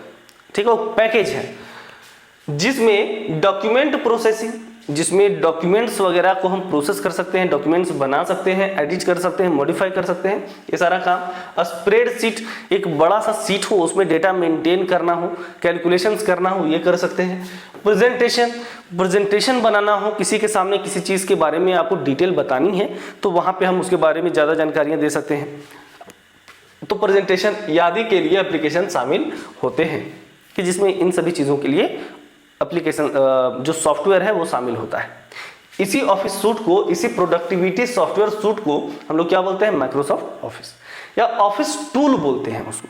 ठीक है, उसको क्या बोलते हैं? Office tool. और उसी ऑफिस टूल में शामिल है हमारा माइक्रोसॉफ्ट ऑफिस। इसके अलावा बहुत सारे ऑफिसेज हैं, ऑफिस सॉफ्टवेयर हैं जिसका हम इस्तेमाल कर सकते हैं, लेकिन बहुत फेमस सॉफ्टवेयर जो है वो है हमारा माइक्रोसॉफ्ट ऑफिस। और इसी के बारे में हम लोगों को पढ़ना है। तो इसमें जो पहला सॉफ्टवेयर आता है वो है MS वर्ड यानी माइक्रोसॉफ्ट वर्ड। इसके बारे में हम लोग समझेंगे। जैसा कि इसमें लिखा हुआ है, वर्ड क्या होता है? वर्ड का मतलब हो गया शब्द, जो शब्दों को प्रोसेस करे। यानी कुछ हमने लिखा, जैसे हमने सपोज कि ये मैंने लिखा होगा और इसको लिख करके इसके बाद इसका कलर चेंज कर दिए, प्रोसेसिंग कर दिए, कुछ एडिट कर दिए, कुछ भी मॉडिफिकेशन कर दिए, इसको बड़ा कर दिए, छोटा कर दिए, इस तरह का एक डॉक्यूमेंट बना दिए। तो ये जो हम लोग कर रहे हैं ये हम लोग इसमें MS वर्ड में कर सकते हैं, यानी वर्ड के साथ प्रोसेसिंग कर सकते हैं, शब्दों के साथ प्रोसेसिंग कर सकते हैं। ठीक है, इसी सॉफ्टवेयर को MS वर्ड कहा जाता है। ठीक है, इस सॉफ्टवेयर में क्या क्या कर सकते हैं इसके बारे में हम लोग आगे समझेंगे। MS वर्ड एक वर्ड प्रोसेसिंग सॉफ्टवेयर है, यानी वर्ड के साथ काम करने वाला ये सॉफ्टवेयर है, जिसका उपयोग डॉक्यूमेंट्स को क्रिएट, जो डॉक्यूमेंट बनाने के लिए या एडिट करने के लिए, फॉर्मेट मतलब उसको सजाना, उसको प्रॉपर तरीके से अरेंज करना, उसको सेव करने के लिए, प्रिंट करने के लिए किया जाता है। यानी इस सॉफ्टवेयर का इस्तेमाल जो डॉक्यूमेंट बनाना हो गया, उसको प्रिंट करना हो गया, एडिट करना हो गया, डॉक्यूमेंट से रिलेटेड लगभग सारे काम ये कर सकता है। ठीक है, इसका इस्तेमाल कहाँ होता है? तो लेटर्स लिखने में होता है, एप्लीकेशन से लिखने में होता है, नोट्स बनाने में होता है, रिपोर्ट्स बनाने में होता है, रिज्यूमे बनाने में होता है, टेबल बनाने में होता है, किसी चीज़ का टेबल का मतलब रो एंड कॉलम है ना, टेबल बनाने में होता है, डॉक्यूमेंट फॉर्मेशन, किसी भी प्रकार का डॉक्यूमेंट बनाना है उसके लिए होता है। यानी किसी भी प्रकार का डॉक्यूमेंट हो आपके पास, उस जो भी फॉर्मेट में हो, जिस भी प्रकार का हो, लगभग सारी चीज़ें हम इसमें कर सकते हैं। ठीक है, आगे बढ़ते हैं हम लोग। अगला है MS एक्सेल। MS एक्सेल क्या होता है समझिए। MS एक्सेल का काम क्या है? जो स्प्रेडशीट सॉफ्टवेयर है, पहले समझिए MS जो एक्सेल है वो स्प्रेडशीट सॉफ्टवेयर है। इस स्प्रेडशीट का मतलब क्या होता है? एक फैला हुआ सीट इस प्रकार का, जिसमें रोज एंड कॉलम टेबल के जैसा फॉर्म बना हुआ हो, ताकि आप उसमें डेटा को मेंटेन करके रख पाए। ठीक है, अरेंज करके अच्छे से रख पाए। उसमें रो एंड कॉलम के फॉर्म में वो पूरा का पूरा सीट होता है और इसी प्रकार का सीट आपको मिलेगा। आप कैलकुलेशन भी इसमें आसानी से कर सकते हैं, डेटा को अरेंज कर सकते हैं, मैनेज कर सकते हैं। तो इस चीज के लिए जो सॉफ्टवेयर इस्तेमाल हो वो स्प्रेडशीट है, और MS एक्सेल स्प्रेडशीट सॉफ्टवेयर का ही एक उदाहरण है। जैसे यहाँ पे क्या लिखा हुआ है कि स्प्रेडशीट सॉफ्टवेयर है यूज्ड टू ऑर्गेनाइज डेटा को ऑर्गेनाइज करने के लिए, यानी उसको अरेंज करने के लिए, मेंटेन करने के लिए, परफॉर्म कैलकुलेशन करने के लिए, परफॉर्म करने के लिए, एंड एनालाइज इन्फॉर्मेशन, जो इन्फॉर्मेशन हमने उसमें दिया है उसको एनालाइज करने के लिए। सपोज कि हमने स्टूडेंट्स का डेटा उसमें डाला हुआ है, कितने बच्चे 60% से ऊपर हैं, कितने बच्चे 60% से नीचे, ये डेटा निकालना हो तुरंत हम निकाल सकते हैं, एक फॉर्मूला लगाएंगे निकल जाएगा, हमको कुछ भी एक्स्ट्रा करने की आवश्यकता नहीं है। तो इन सभी कामों के लिए MS एक्सेल का इस्तेमाल किया जाता है। ठीक है, इसका इस्तेमाल कहाँ कहाँ होता है? देखिए, मार्कशीट बनाने में, अटेंडेंस बनाने में, सैलरी कैलकुलेशंस के लिए, बजट के लिए, चार्ट्स बनाने में और डेटा एनालिसिस के लिए इसका इस्तेमाल होता है MS एक्सेल का। हालांकि इन चीज़ों के लिए और भी बहुत बड़े बड़े सॉफ्टवेयर्स हैं जिनका इस्तेमाल होता है, लेकिन MS एक्सेल जो है वो कहीं ना कहीं आज भी बहुत ज़्यादा यूज होने वाला सॉफ्टवेयर है, जो लगभग हर एक इंस्टीट्यूशन में इसका इस्तेमाल होता है। चलिए आगे बढ़ते हैं हम लोग। और अगला है MS पावर पॉइंट। ये पावर पॉइंट क्या है? तो ऐसा सॉफ्टवेयर, इसको समझिएगा कि MS पावर पॉइंट जो है वो ऐसा सॉफ्टवेयर है कि जिसमें हम लोग प्रेजेंटेशन बनाते हैं, किसी भी चीज़ को प्रस्तुत करने के लिए, किसी के सामने दिखाने के लिए, सपोज कि मेरे पास एक प्रोडक्ट है, उस प्रोडक्ट के बारे में मुझे किसी को जानकारी देनी है, या कोई मैं सर्विस प्रोवाइडर हूँ, मुझे उस सर्विस के बारे में किसी को जानकारी देनी है, तो मैं जो उसके बारे में डिटेल उसको प्रेजेंट करने के लिए बनाऊंगा, वो जो है वो क्या है, पावर पॉइंट, वो सॉरी प्रेजेंटेशन है वो, और वो पावर पॉइंट में बनाया जाता है। और भी टूल्स है जहाँ बना सकते हैं, लेकिन MS पावर पॉइंट जो है वो एक बहुत ही ज़्यादा पॉपुलर सॉफ्टवेयर है, और ये माइक्रोसॉफ्ट ऑफिस के अंदर आता है। ठीक है, देखिए यहाँ पे क्या लिखा हुआ है, MS पावर पॉइंट एक प्रेजेंटेशन सॉफ्टवेयर, प्रेजेंटेशन बनाने के लिए इसका इस्तेमाल होता है, जिसका उपयोग स्लाइड्स के माध्यम से इंफॉर्मेशन प्रस्तुत करने के लिए किया जाता है। ये एक प्रेजेंटेशन सॉफ्टवेयर है जिसका उपयोग स्लाइड का मतलब जैसे ये जो सॉफ्टवेयर में यहाँ पे जो मैं बता रहा हूँ आपको, ये भी एक तरह का प्रेजेंटेशन है। ये जो मैंने नोट्स बनाया हुआ है आपको पढ़ाने के लिए, तो ये है, ये भी एक तरह का प्रेजेंटेशन है। ये जो आपको दिख रहा है ये एक स्लाइड है, इससे पहले जो था ये दूसरा स्लाइड है ना, ये स्लाइड है, इससे आगे भी स्लाइड्स बने हुए हैं। तो इसी तरह के बहुत सारे स्लाइड से मिलकर ये प्रेजेंटेशन बना हुआ है। तो वही बोला कि स्लाइड के माध्यम से इंफॉर्मेशन प्रस्तुत करने के लिए किया जाता है इसका इस्तेमाल। ठीक है, इसका उदाहरण है कि इसका एग्जाम्पल क्या है और इसका उपयोग कहाँ होता है, तो देखिए टीचिंग, उदाहरण तो यही हो गया, आप जो सामने देख रहे हैं यही इसका उदाहरण है कि मैं आपके सामने जेटेड के सिलेबस के हिसाब से जो नोट्स है या जो डिटेल है उसको मैं प्रोवाइड कर रहा हूँ, प्रेजेंट कर रहा हूँ आपके सामने, तो एक प्रेजेंटेशन हो गया। और ये स्लाइड्स बहुत सारे स्लाइड से मिलकर बना हुआ है, और ये मैं टीचिंग के पर्पस से भी इस्तेमाल कर रहा हूँ, आपको बताने के लिए, इन्फॉर्मेशन देने के लिए इस्तेमाल कर रहा हूँ, तो टीचिंग हो गया। सेमिनार वगैरह जब आप अटेंड करते हैं किसी कंपनी का, तो वो अपने प्रोडक्ट के बारे में आपको जानकारी देती है। ट्रेनिंग प्रोवाइड किया जाता है, सपोज आपको कभी अगर ट्रेनिंग में जाए, आप आगे टीचर बन जाए और ट्रेनिंग में जाए, तो वहाँ भी इसी प्रकार के प्रेजेंटेशन से आपको ट्रेनिंग दिया जाएगा। प्रोजेक्ट प्रेजेंटेशन, आपने कोई प्रोजेक्ट बनाया, उसमें क्या खासियत है, क्या अच्छी बातें हैं, उसकी कमियां क्या है, या उसके बारे में जो भी फीचर्स आपको शो करना है प्रेजेंटेशन के माध्यम से आप कर सकते हैं। बिजनेस प्रेजेंटेशन, जब भी लोग बिजनेस में क्या होता है कि सपोज किसी को किसी दूसरे के साथ पार्टनरशिप करना है, तो उसको प्रेजेंट करना होता है कि मैं आपकी कैसे मदद कर पाऊंगा, है ना, हमारे दोनों कंपनीज कैसे आगे बढ़ पाएंगी एक दूसरे के साथ मिलकर के, इस प्रकार से प्रेजेंटेशन होता है। या कोई प्रोजेक्ट मुझे किसी से लेना है, कोई दूसरी कंपनी है जो कोई काम किसी दूसरी कंपनी से करवाना चाहती है, और मैं चाहता हूं कि मैं उनका काम करूं, तो मुझे प्रेजेंट करना होगा कि मैं कैसे करूंगा, क्या फायदा होगा, ये सारा डिटेल जो है जब मैं उनके सामने प्रस्तुत करूंगा, प्रेजेंट करूंगा, इसी को हम लोग बिजनेस प्रेजेंटेशन बोलते हैं। ठीक है, चलिए, आई होप इसका भी यूज आपको अच्छे से समझ में आ गया होगा। अब चलिए हम लोग आगे बढ़ते हैं और वर्ड प्रोसेसर के बारे में डिटेल में समझते हैं। जो अभी हम लोग MS वर्ड के बारे में बस छोटा सा समझ में आया हमको कि वर्ड प्रोसेसर जो MS वर्ड है वो क्या करता है, एडिट करता है, क्रिएट करता है डॉक्यूमेंट्स वगैरह को। लेकिन अब इसमें हम लोग अच्छे तरीके से समझेंगे कि वर्ड प्रोसेसर होता क्या है। तो देखिए, वर्ड प्रोसेसर एक एप्लीकेशन सॉफ्टवेयर है। एप्लीकेशन सॉफ्टवेयर है क्यों? क्योंकि हम रोजमर्रा की जिंदगी में इस्तेमाल करते हैं, और रोजमर्रा की जिंदगी में रोज के कामों में इस्तेमाल होने वाले सॉफ्टवेयर एप्लीकेशन सॉफ्टवेयर कहलाते हैं। ये सभी को पता है, ये मैंने पहले भी बताया हुआ है आपको, जिसका उपयोग टेक्स्ट डॉक्यूमेंट्स को क्रिएट, एडिट, फॉर्मेट, सेव और प्रिंट करने के लिए किया जाता है। ये हम सभी को पता है, तुरंत हम लोग पढ़ चुके हैं इसके बारे में। इसके जो वर्ड प्रोसेसर के जो उदाहरण है वो MS वर्ड है, जो आपको पढ़ना है। इसके अलावा भी बहुत सारे ऑफिस टूल्स हैं जिनमें अलग अलग वर्ड सॉफ्टवेयर्स हैं, वर्ड प्रोसेसर्स हैं। Libre office writer, Libre office जो होता है एक ऑफिस है MS ऑफिस की तरह, और इसके अंदर एक राइटर नाम का सॉफ्टवेयर है। याद रखिए, ये राइटर नाम का जो सॉफ्टवेयर है ये MS वर्ड की तरह काम करता है, और ये ओपन ऑफिस है। याद रखिएगा, ये ओपन ऑफिस है, यानी लिब्रे ऑफिस अगर आप अपने कंप्यूटर में इंस्टॉल करते हैं, एक भी रुपया आपको चार्ज देने की आवश्यकता नहीं है। लेकिन ये प्रोप्राइटरी सॉफ्टवेयर है, इसके लिए आपको पहले पैसा देना होगा, तब जाके आप इसको अपने कंप्यूटर में इस्तेमाल कर पाएंगे। बहुत सारे लोग पायरेटेड यूज़ करते हैं और आपको लगता है कि वो फ्री में यूज़ कर पा रहे हैं, लेकिन ऐसा नहीं है। आप एक तरीके से गलत तरीके से उसका इस्तेमाल कर रहे हैं, लेकिन जो सही तरीका है उस हिसाब से अगर आप इस्तेमाल करना चाहें तो आपको ये परचेज करना पड़ेगा। अगला है गूगल डॉक्स। गूगल डॉक्स भी एक तरह का क्या है, आप देखेंगे कि गूगल के एप्लीकेशंस वगैरह भी आने लगे गूगल डॉक्स के। तो ये जो गूगल डॉक्स, ये भी एक तरह का वर्ड प्रोसेसर सॉफ्टवेयर है। ठीक है, चलिए, ये तो हो गया उदाहरण। आगे समझेंगे इसके बारे में, और अब समझेंगे कि डॉक्यूमेंट फॉर्मेटिंग कैसे होता है। अगर हमको कोई डॉक्यूमेंट बनाना है तो उसको फॉर्मेट कैसे करेंगे, क्या क्या उसमें कैसे क्या क्या कर सकते हैं और किस प्रकार से करेंगे, इसके बारे में इसमें आगे हम लोग समझेंगे। क्या है फॉर्मेटिंग मीन्स, फॉर्मेटिंग का मतलब होता है changing the appearance and layout of text और अ डॉक्यूमेंट। कि फॉर्मेटिंग का मतलब क्या हुआ, फॉर्मेटिंग का मतलब होता है कि चेंज करना उसके अपीयरेंस में, किसी डॉक्यूमेंट के अपीयरेंस में, यानी जो दिखाई दे रहा है उसमें बदलाव करना। जैसे कलर चेंज कर दिए, टेक्स्ट बदल दिए, उसका साइज बदल दिए, कुछ भी जो भी अपीयरेंस में आप बदलाव कर रहे हैं, कोई फोटो लगा दिए, ये हो गया आपका फॉर्मेटिंग। ठीक है, इसी को फॉर्मेटिंग हम लोग बोलेंगे। इसका जो टाइप है उसमें क्या है फॉन्ट फॉर्मेटिंग। फॉन्ट फॉर्मेटिंग का मतलब क्या हुआ कि आप जो लिख रहे हैं, जो लिखे हैं उसमें कुछ बदलाव कर रहे हैं। फॉन्ट टाइप, फॉन्ट टाइप मतलब कि जो आप लिखे हैं, फॉन्ट फैमिली बहुत सारा होता है कि ये जो फॉन्ट फैमिली है आप कर्सिव भी लिख सकते हैं, कर्सिव में लिख सकते हैं, या फॉन्ट अलग यूज कर सकते हैं, तो वही बोलो font type.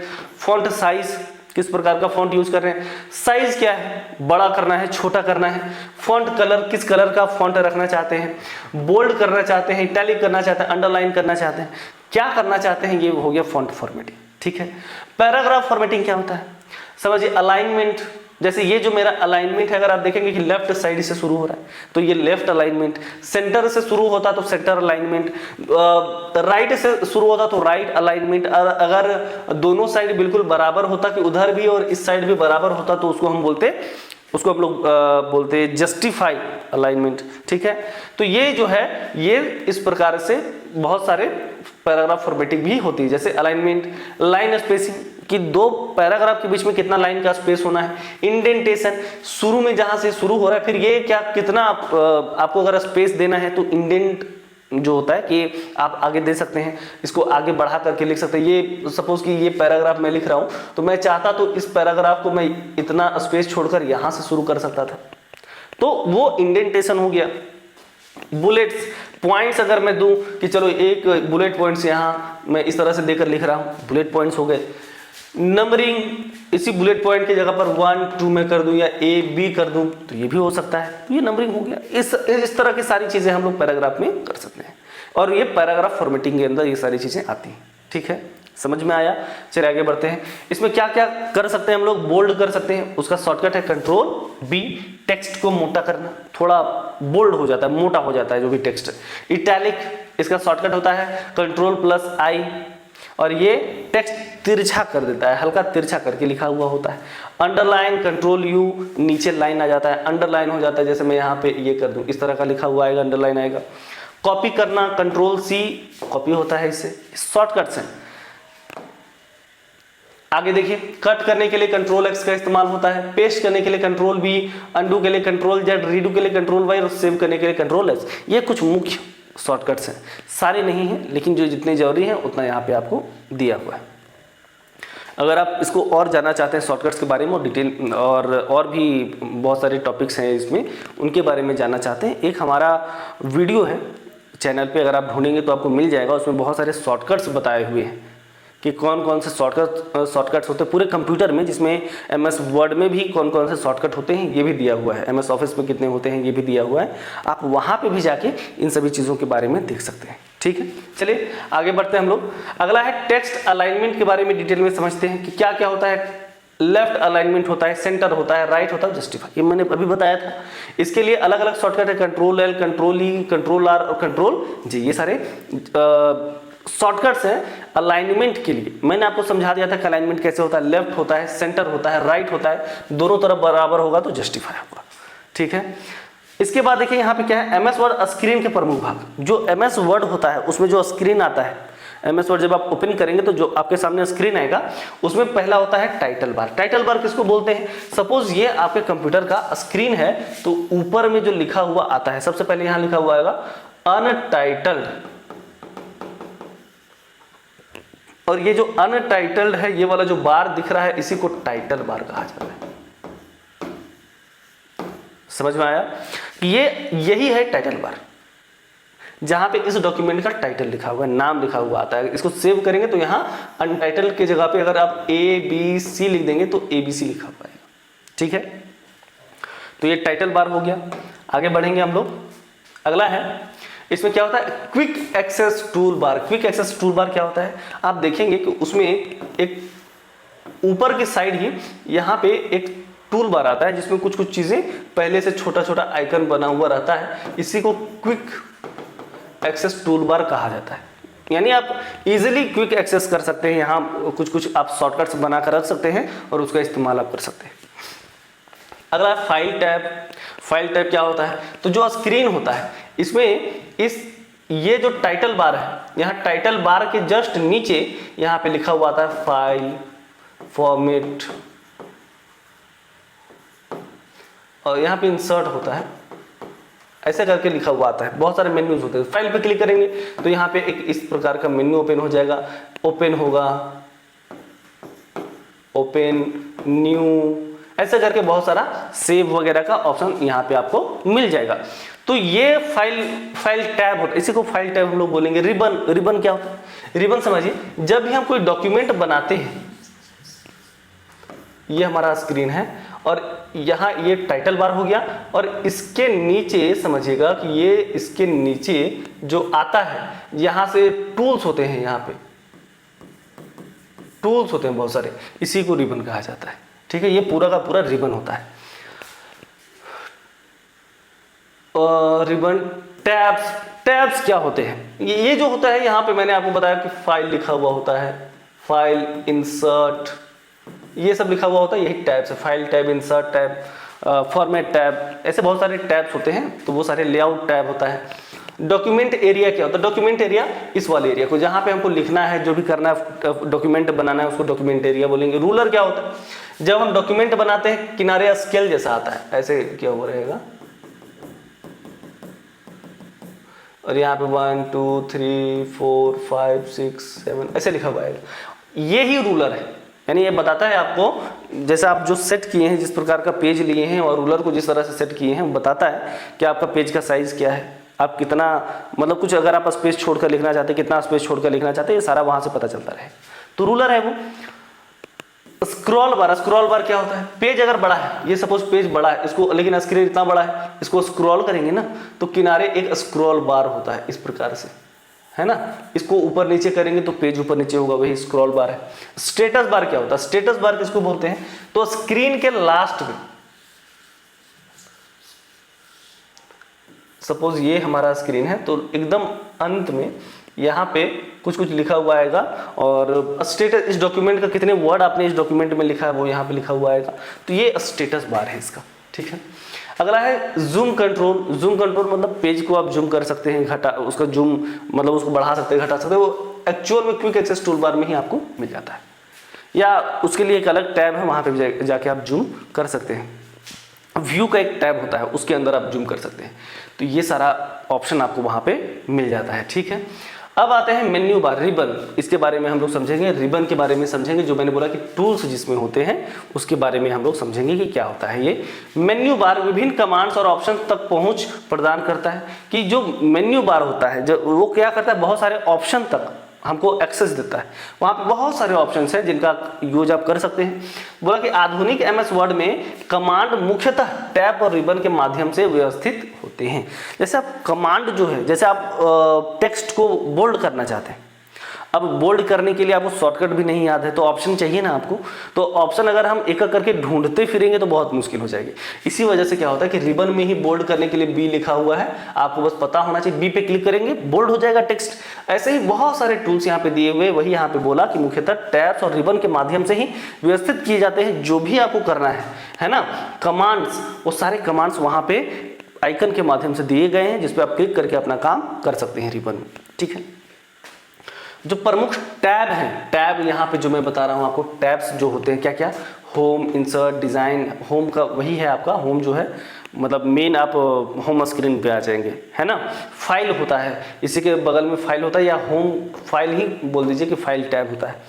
Insert, design, layout, reference, mailing, review, view, ये सारे जो होते हैं ये यहाँ पे टैब्स होते हैं। ये मुख्य टैब्स हैं जो आपके MS वर्ड में होते हैं। आगे बढ़ेंगे, अगला है steps to create a word document. यानी किसी वर्ड डॉक्यूमेंट को बनाना है, उसके लिए क्या स्टेप है, कैसे बनाएंगे। तो अगर आपको ये वर्ड डॉक्यूमेंट बनाना है तो उसके लिए क्या क्या ऑप्शन है आपके पास। Open MS word.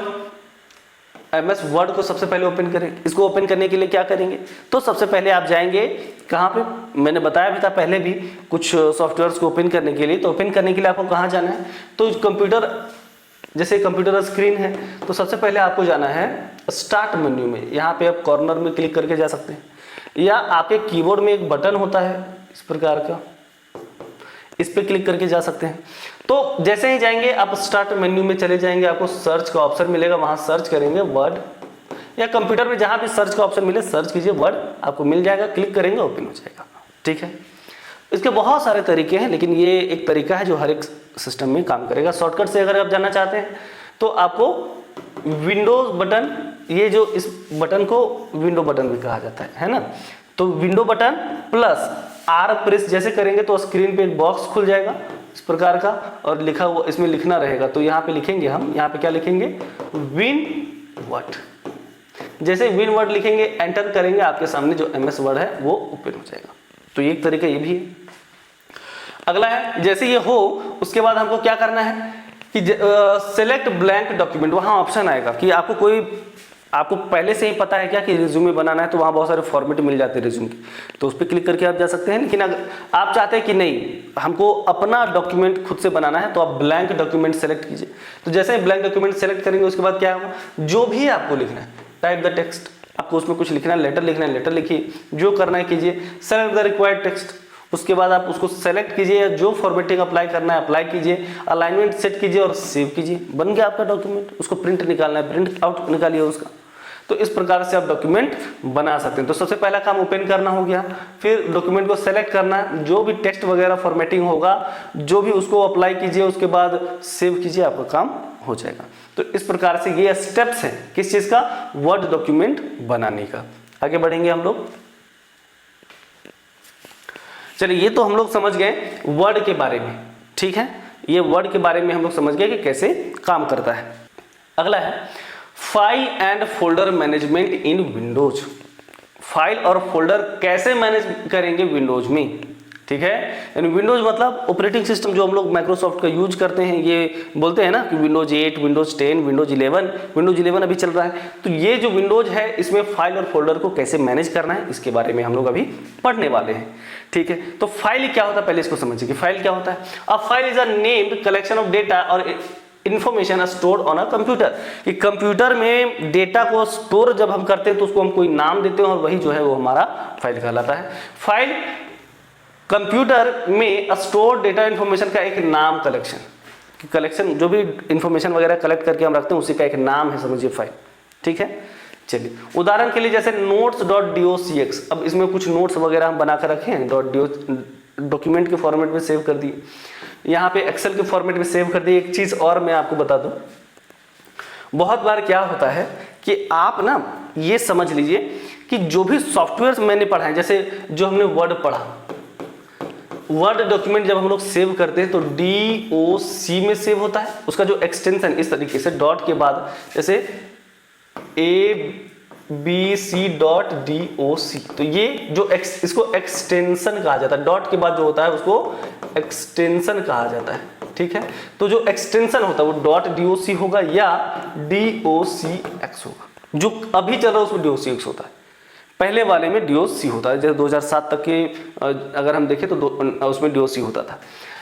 उसी तरह से एक्सेल में क्या होता है, तो उसमें होता है XLSX, ठीक है। ये पहले जो है वो सिर्फ XLS होता था, लेकिन अब XLSX होता है, ठीक। इसी प्रकार से अगर हम फोटोज की बात करें तो उसमें JPG होता है, वीडियोज में MP4 होता है। लेकिन पावर पॉइंट में क्या होता है, तो उसमें PPT होता है और अभी वाले में PPTX होता है, बस X सब में लग गया है, ठीक है, न्यू वाले में तो PPTX होता है, ठीक है।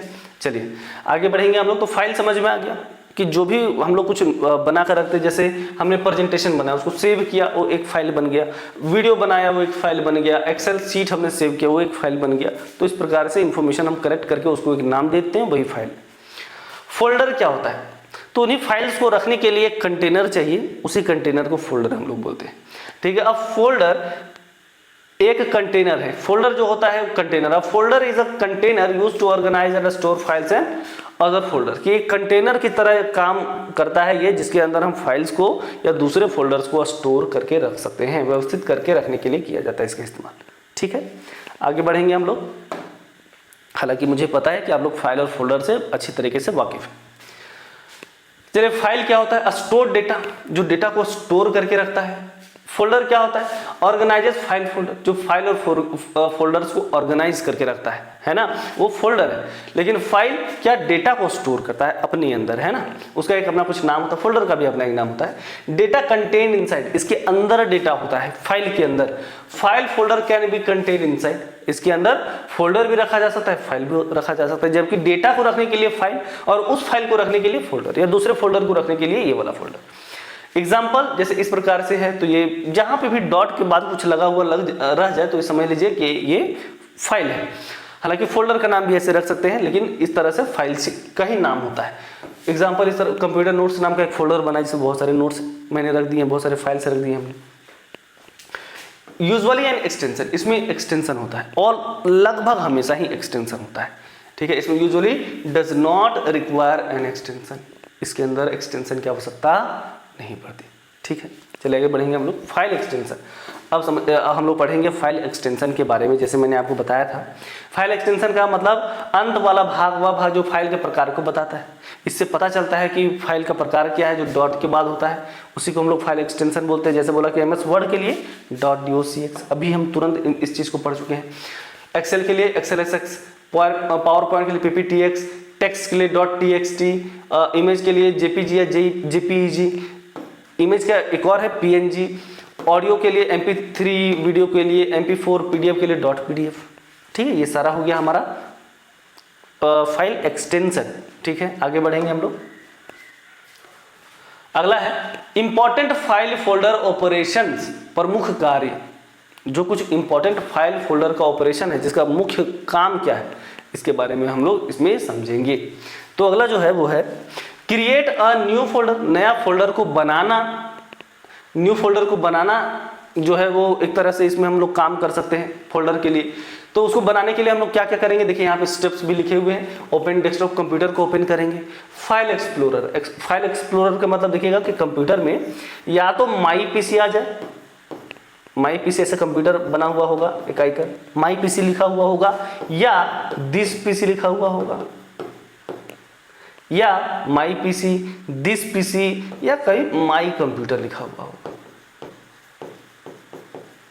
ठीक है। इस प्रकार से कुछ भी लिखा हुआ हो, इसको आप बदल के अपना नाम भी कर सकते हैं, जो चाहे वो कर सकते हैं, लेकिन अक्सर दिस पीसी लिखा हुआ मिलता है। उस पर जब हम क्लिक करेंगे तो हम फाइल एक्सप्लोरर में चले जाएंगे और वहां जाने के बाद राइट क्लिक करेंगे एम्प्टी स्पेस में, जहां पे खाली जगह है, जहां पे आप फोल्डर बनाना चाहते हैं, राइट क्लिक करेंगे और वहां पे ऑप्शन आएगा न्यू का, न्यू पे जाएंगे और वहां पे फोल्डर का ऑप्शन आएगा, फोल्डर पे जाएंगे और उसमें फोल्डर पे जाने के बाद आपको पूछेगा फोल्डर का नाम क्या रखना है, नाम एंटर करेंगे और जैसे ही एंटर बटन प्रेस करेंगे आपका नया फोल्डर बन के रेडी हो जाएगा। इसका एक शॉर्टकट भी होता है, इसका control plus shift plus N, इन तीनों बटन को एक साथ क्लिक करेंगे तो ये जो प्रोसेस है ये पूरा आपका इससे हो जाएगा, नया फोल्डर इससे भी बन जाएगा, ठीक है।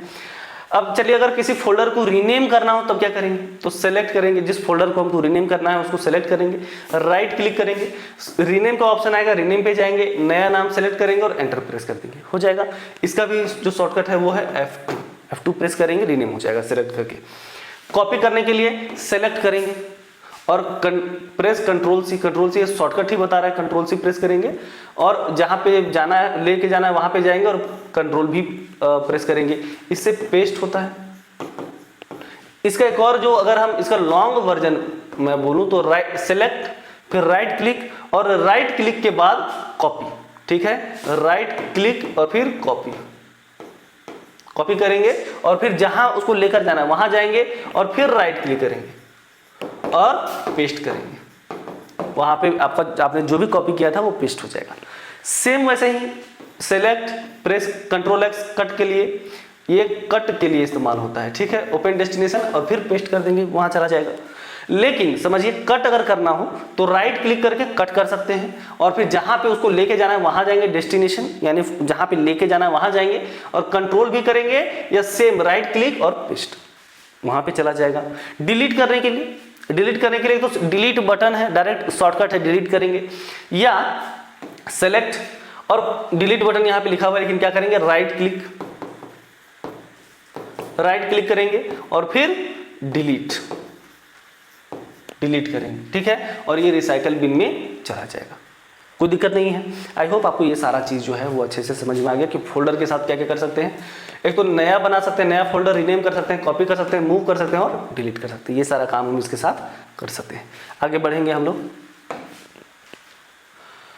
अब है विंडो फाइल एक्सप्लोरर, इसके बारे में समझिए कि ये होता क्या है। फाइल एक्सप्लोरर जो मैंने बोला दिस पीसी, उसको ओपन करने के बाद मतलब कंप्यूटर का जो मेमोरी, जैसे हमारे मोबाइल फोन में होता है ना फाइल एक्सप्लोरर, फाइल मैनेजर जिसको हम लोग बोलते हैं, वही फाइल मैनेजर यहाँ पे ये फाइल एक्सप्लोरर कहलाता है, जिसको हम लोग दिस पीसी भी बोल देते हैं। दिस पीसी में जाने के बाद आपका फाइल एक्सप्लोरर ओपन होता है, जिसमें डॉक्यूमेंट्स के ऑप्शन मिलते हैं, डाउनलोड्स के ऑप्शन मिलते हैं, या आपका जो हार्ड ड्राइव है उसमें उसको ओपन करने का ऑप्शन मिलता है, तो उसको हम लोग ओपन कर लेते हैं। पेन ड्राइव आपने लगाया उसको ओपन कर लेते हैं, वो वही है आपका file explorer, window file explorer. वहां पे आप फाइल से रिलेटेड जो काम करना है, फोल्डर से रिलेटेड, वो आप कर सकते हैं। इसमें देखिए क्या लिखा हुआ है कि फाइल एक्सप्लोरर विंडो की फाइल मैनेजमेंट यूटिलिटी है। जो ये है ना, ये क्या है, विंडोज का फाइल एक्सप्लोरर, विंडोज यानी ऑपरेटिंग सिस्टम का फाइल मैनेजमेंट यूटिलिटी, यानी एक ऐसा सॉफ्टवेयर जो फाइल को मैनेज करता है, जिसका उपयोग फाइल्स और फोल्डर्स को ब्राउज, जो फाइल और फोल्डर को ब्राउज यानी कि ढूंढने के लिए, क्रिएट बनाने के लिए, नया बनाने के लिए, कॉपी करने के लिए, मूव करने के लिए, मूव यानी कि कट भी हम इसको बोल सकते हैं, कट करने के लिए, रीनेम करने के लिए, डिलीट करने के लिए किया जाता है। फाइल्स वगैरह और फाइल और फोल्डर में सारा काम हम लोग कर सकते हैं, रीनेम, डिलीट, मूव, कॉपी, सारा कुछ ये सब हम लोग इसमें कर सकते हैं। इसको ओपन करने का तरीका क्या है, तो जैसे मैंने बोला कि आप दिस पीसी पे जाके राइट डबल क्लिक कीजिए, हो जाएगा, या आपके पास एक ऑप्शन है विंडोज प्लस ई, जैसे ही प्रेस करेंगे ओपन हो जाएगा आपका फाइल एक्सप्लोरर। ये शॉर्टकट है, विंडोज प्लस ई, याद रखिएगा। चलिए अब हम लोग आगे बढ़ते हैं। अगला है PowerPoint presentation and Excel spreadsheet. इसको हम लोग जल्दी जल्दी में समझेंगे, क्योंकि इसमें बहुत सारे ऑप्शन जो वहाँ पे हमने MS वर्ड में देखे थे वो आपको यहाँ पे भी मिल जाएंगे, तो बहुत ज़्यादा इस पर समय हम लोग देंगे नहीं। देखिए प्रेजेंटेशन, पावर पॉइंट क्या है आपको पता ही है, ऐसा सॉफ्टवेयर जिसमें हम लोग प्रेजेंटेशन बनाते हैं। माइक्रोसॉफ्ट पावर पॉइंट एक प्रेजेंटेशन सॉफ्टवेयर जिसका उपयोग स्लाइड्स के माध्यम से इंफॉर्मेशन प्रस्तुत करने के लिए किया जाता है, पता है हम लोगों को। अब यह है कि इसका जो एलिमेंट्स है पावर पॉइंट में, वो क्या क्या होता है, slide, text, image, audio, video, shapes, tables, chart, smart art, ये सारा कुछ हम लोग इसमें ऐड कर सकते हैं प्रेजेंटेशन में, ठीक है। शेप्स बना सकते हो, इसके अंदर चार्ट्स ऐड कर सकते हैं, स्मार्ट आर्ट्स ऐड कर सकते हैं, टेबल्स ला सकते हैं, वीडियो भी डाल सकते हैं, ऑडियो भी डाल सकते हैं, फोटोज डाल सकते हैं, कुछ लिख सकते हैं, और इन सभी को मिलाकर एक स्लाइड बना सकते हैं। तो ये सारा कंपोनेंट है, इसके अंदर बहुत सारी चीज़ें हैं, एलिमेंट्स हैं। अब अगर नया बनाना हो पावर पॉइंट, तब हम क्या करेंगे समझिए। नया पावर पॉइंट प्रेजेंटेशन अगर आपको बनाना हो तो सबसे पहला काम कि पावर पॉइंट को ओपन करेंगे। ओपन करने का क्या तरीका है, सेम तरीका कि आपको कंप्यूटर के अंदर, जो कंप्यूटर है इसमें आपको स्टार्ट मेन्यू में जाना है, वहां पे आपको सर्च का ऑप्शन मिल जाएगा, और सर्च करेंगे हम लोग पावर पॉइंट। जैसे हम लोग ये करेंगे क्या होगा, पावर पॉइंट का ऑप्शन आ जाएगा बहुत सारा, और उस पर जहाँ पे आपको मिलेगा पावर पॉइंट, उस पर डबल क्लिक करेंगे ओपन हो जाएगा। ये तरीका है। तो ये बोला कि पहले पावर पॉइंट ओपन कीजिए, उसके बाद ब्लैंक प्रेजेंटेशन चूज कीजिए। वहाँ पे कुछ बहुत सारे फॉर्मेट बने बनाए मिल जाएंगे आपको, लेकिन आपको ब्लैंक चूज करना है ताकि आप अपने हिसाब से उसको बना पाए। और उसके बाद जैसे आपने ब्लैंक चूज किया, उसके बाद आप पहला स्लाइड बनाइए, उसमें टाइटल वगैरह और कंटेंट डालिए। नया स्लाइड अब अगर आपको ऐड करना है तो वहाँ पे ऑप्शन मिल जाएगा ऐड न्यू स्लाइड, यानी एक पेज सपोज उसमें आपने बना लिया, अब आप दूसरा पेज चाहते हैं, दूसरा पेज बनाइए, ऐड कीजिए, स्लाइड ऐड कीजिए। दूसरा स्लाइड ऐड करने का शॉर्टकट Ctrl+M भी होता है, उससे भी कर सकते हैं। इमेज वगैरह ऐड कर सकते हैं, शेप ऐड कर सकते हैं, ऑडियो वीडियो इंसर्ट का टैब होता है, उसमें जाकर आप जो चाहे ऐड कर सकते हैं। फिर सेलेक्ट डिजाइन थीम, वहाँ पे थीम का भी ऑप्शन आता है, कलर कैसा रखना चाहते हैं, किस प्रकार का, बहुत सारे बने बनाए डिजाइन्स हैं, उन डिजाइन का आप इस्तेमाल कर पाएंगे अपने डॉक्यूमेंट को या प्रेजेंटेशन को बनाने के लिए। एनिमेशन उसमें बनाना है, सपोज आप चाहते हैं कि एक शेप है इस प्रकार का, ये यहाँ से मूव होकर स्क्रीन पे ऐसे आ जाए, किसी चीज़ को एक्सप्लेन करने के लिए आप इस प्रकार का एनिमेशन डाल सकते हैं। एक स्लाइड से दूसरे में जा रहा है, सपोज एक स्लाइड से दूसरे में जब जा रहा है तो कोई डिज़ाइन डिजॉल्व होकर आ जाए, या वो रोटेट होकर आ जाए, घूम के आ जाए नया वाला स्लाइड, इस प्रकार से आप कोई ट्रांजिशन भी डाल सकते हैं, ठीक है। सेव द प्रेजेंटेशन को सेव कर सकते हैं। Run slide show, slide show किसको बोलते हैं? सपोज कि ये जो मैंने बनाया है एक मूवी की तरह मैं कर दूं स्लाइड शो, कि इसको ओपन कर दूं, जिससे क्या होगा कि वो अपने आप स्लाइड होता जाएगा, या मैं एक बटन प्रेस करूंगा, यहाँ पे क्लिक करता जाऊंगा, एक स्लाइड नया स्लाइड आता जाएगा। जैसे ये अभी आ रहा है, ये पहले वाले स्लाइड में हम चले जा रहे हैं, नया स्लाइड यहाँ से आ जा रहा है। इस प्रकार से जब होता है, इसके बीच में मैं कुछ एनिमेशन लगा देता कि ये वाला स्लाइड जब जाएगा तो ये ऐसे घूम करके जाएगा, रोटेट होकर जाएगा, या डिसॉल्व हो जाएगा, या ये नीचे चला जाएगा, ऊपर से नया स्लाइड आएगा। इसको ट्रांजिशन कहा जाता है। ठीक है, तो ये इस तरह के ट्रांजिशन या एनिमेशन हम लगा सकते हैं। जब मैं चाहूँ कि जब मैं क्लिक करूँ तो ये जो ट्रांजिशन लिखा हुआ है यहाँ से मूव करके यहाँ पे आ जाए, ऐसे भी मैं कर सकता हूँ इस प्रेजेंटेशन में। तो ये सारी चीज़ें जो है वो एनिमेशन एंड ट्रांजिशन कहलाती है। चलिए आगे बढ़ेंगे हम लोग। तो इसमें क्या ट्रांजिशन के बारे में देखिए लिखा हुआ है कि क्या होता है ट्रांजिशन। तो अच्छा, एक और चीज़, स्लाइड शो रन करने का जो शॉर्टकट होता है वो होता है F5। ये भी इंपॉर्टेंट है, याद रखिएगा। स्लाइड शो रन कराने के बाद हम लोग जो भी प्रेजेंटेशन है वो उसको प्रेजेंट करते हैं हम लोग, है ना, कि जो भी हमने मेहनत किया है वो स्लाइड शो में दिखता है कि किस प्रकार से उसमें ट्रांजिशन काम कर रहा है, एनिमेशन काम कर रहा है, जो भी हमने बनाया जैसा वो पूरा वैसे ही रन करेगा। या उसको आप चाहते हैं कि एज अ MP4 वीडियो की तरह हम चला दें तो वो भी आप कर सकते हैं। ऑटोमेटिक स्लाइड का टाइम सेट करके कि 5 सेकेंड में स्लाइड बदलता रहे, वो मूवी की तरह चलता रहे। अगर आपने उसमें ऑडियो भी सेट कर दिया तो भी बचता रहेगा। ठीक है, चलिए आगे बढ़ते हैं। तो अगला है ट्रांजिशन के बारे में हम समझेंगे कि ट्रांजिशन होता क्या है। तभी मैंने बताया कि एक स्लाइड से दूसरे में जब हम जाते हैं उस बीच में कुछ स्टाइल लगा देते हैं, जो उसी को हम लोग बोलते हैं ट्रांजिशन। ठीक है, क्या लिखा हुआ? ट्रांजिशन वह विजुअल इफेक्ट है, एक तरह का इफेक्ट है जो एक स्लाइड से दूसरे स्लाइड में जाते समय दिखाई देता है। कि ये इससे जब दूसरे में गया तो ये घूम करके गया, डिजॉल्व होके गया, ऊपर से नीचे गया, नीचे से ऊपर गया, बीच में से ऐसे गोल नया स्लाइड आ गया और ये छिप गया। तो इस प्रकार से हम कर सकते हैं और इसी को बोला जाता है ट्रांजिशन। जैसे ऑप्शन है फेड, फेड मतलब ये गायब हो जाएगा, दूसरा आ जाएगा। पुश का मतलब कि ये पुश हो जाएगा और दूसरा आ जाएगा। वाइप मतलब ये लगेगा कि जैसे वाइप हो रहा है और दूसरा आता चला जा रहा है। इस प्रकार से हम लोग ट्रांजिशन लगा सकते हैं। बहुत सारे ट्रांजिशन होते हैं, अगर आपके पास कंप्यूटर है आप उसको देख भी सकते हैं, या गूगल पे एक बार आप सर्च कर लीजिए, आपको बहुत सारे ट्रांजिशन मिल जाएंगे। चलिए अगला है एनिमेशन। एनिमेशन क्या होता है कि एनिमेशन किसी स्लाइड के अंदर मौजूद टेक्स्ट या ऑब्जेक्ट, जो भी हमने कुछ लिखा है या कुछ ऑब्जेक्ट शेप बनाया, स्क्वायर बनाया है या कुछ भी सर्कल बनाया है, उस पर हम लगा सकते हैं। पर लगाया जाने वाला इफेक्ट है, उस पर इफेक्ट लगाते हैं हम लोग, है ना। जैसे एंट्रेंस कि जो ऑब्जेक्ट, सपोज हमने एक सर्कल बनाया, हम चाहते हैं कि जब ये सर्कल आए तो ये बाउंस करे, तो हम ऐसे बना सकते हैं। तो एंट्रेंस पे बना सकते हैं ये कि ये जो है वो थोड़ा बाउंस करे और फिर जाके यहाँ है ना, तो ऐसा कर सकते हैं। तो बोला कि एंट्रेंस पे कब लगा सकते हैं एनिमेशन? इस ऑब्जेक्ट के एंट्रेंस पे। एम्फेसाइज, जोर देना कि हम चाहते हैं कि जब कुछ बटन क्लिक करें तब ये कुछ हो, इस पे बाहर निकलने पे, या मोशन पाथ कि हम चाहते हैं कि ये इसको इस तरह से मोशन पाथ बना दिए कि इस तरह से बॉल ट्रेवल करके फिर यहाँ आ जाए, ऐसे भी हो सकता है। तो इन सारी चीज़ों पे हम कर सकते हैं। आगे है एनिमेशन वर्सेस ट्रांजिशन। एनिमेशन और ट्रांजिशन ये दोनों अलग अलग चीज़ है ना। एनिमेशन क्या होता है कि एनिमेशन लगता है किसी टेक्स्ट पे या ऑब्जेक्ट पे जो स्लाइड के अंदर होता है ना, जबकि जो ट्रांजिशन होता है वो किस पे? स्लाइड पे लगता है। ये स्लाइड के लिए एक स्लाइड जब दूसरे स्लाइड से जब वो ढक रहा होता है, यानी एक स्लाइड जब बाहर जा रहा होता है, दूसरा स्लाइड आ रहा होता है, उस वक्त ट्रांजिशन काम करता है। जबकि कोई ऑब्जेक्ट हमने बनाया है, उस ऑब्जेक्ट पे हम एनिमेशन लगा सकते हैं, मूव करवा सकते हैं, कुछ भी करवा सकते हैं। Works inside a slide, slide के अंदर काम करता है। वर्क्स बिटवीन स्लाइड, दो स्लाइडों के बीच में ये काम करता है। एग्जाम्पल, टेक्स्ट अपीयर्स कि टेक्स्ट किस प्रकार से दिख रहा है, ब्लिंक करता हुआ भी दिखा सकते हैं। यहाँ पे क्या है? फेड एंड नेक्स्ट स्लाइड कि स्लाइड कोई आया, पिछला स्लाइड जो है फेड हो गया और नया स्लाइड आ गया। तो ये जो है एग्जाम्पल हो गया आपका ट्रांजिशन का। ठीक है, स्लाइड शो क्या होता है? देखिए, प्रेजेंटेशन को फुल स्क्रीन मोड में प्रदर्शित करने को स्लाइड शो कहते हैं, यानी पूरे फुल स्क्रीन में, जैसे अभी मैं कर रहा हूं आपके सामने, ये स्लाइड शो है। ये पूरे फुल स्क्रीन में जब हम इसको प्रेजेंट करेंगे तो वो स्लाइड शो कहलाता है। इसका शॉर्टकट है F5, start slide show from beginning, और shift plus F5, start from current slide. इसको समझेंगे।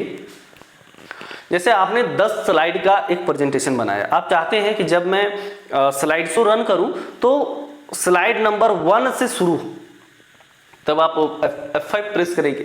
लेकिन अगर आप चाहते हैं कि आप उस समय जब आप स्लाइड शो प्रेजेंटेशन को देख रहे हैं, उस समय आप 20 स्लाइड्स में से आप 5वें नंबर पे हैं और आप चाहते हैं कि यहीं से स्लाइड शो शुरू हो, तो आप शिफ्ट प्लस F5 प्रेस करेंगे।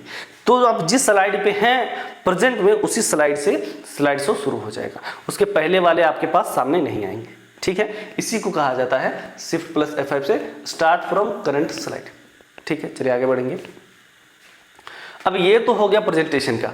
आगे अब हम लोग एक्सेल के बारे में समझेंगे। ठीक है, एक्सेल के बारे में भी जल्दी जल्दी इसी प्रकार से देखेंगे ताकि आपको समझ में भी आ जाए और आपका समय भी वेस्ट ना हो और आप अपने एग्जाम में बेहतर प्रदर्शन कर पाएँ। आप अपने एग्जाम में जितने भी आपके क्वेश्चन आएंगे, कोई भी आपका क्वेश्चन छूटे नहीं। चलिए आगे बढ़ेंगे हम लोग।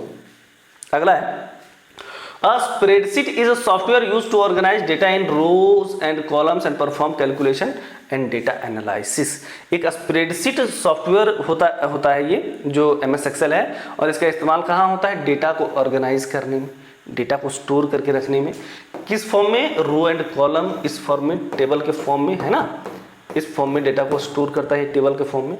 एंड परफॉर्म कैलकुलेशन, उस पर कैलकुलेशन की जरूरत है तो वो परफॉर्म करना, और एनालिसिस, उसको एनालाइज करना डेटा को, ये इसका काम है। और ये जो है MS Excel जो है स्प्रेडशीट का एक उदाहरण है, वही ये बता रहा है। आगे बढ़ेंगे हम लोग। इसमें क्या क्या जो कुछ टर्म्स हैं उसके बारे में हम लोग समझेंगे, जो मुख्य टर्म्स हैं उसके बारे में। पहला वर्कबुक। वर्कबुक क्या होता है? वर्कबुक क्या होता है? द कंप्लीट एक्सेल फाइल, पूरा जो एक्सेल फाइल है उसी को हम लोग बोलते हैं वर्कबुक। ठीक है, कि जो एक्सेल फाइल, जैसे आपने एक्सेल स्टार्ट किया, उसमें आप बना रहे हैं, ठीक है, पूरा एक्सेल सीट आपने बनाया, तो वो जो पूरा का पूरा फाइल है वो वर्कबुक है।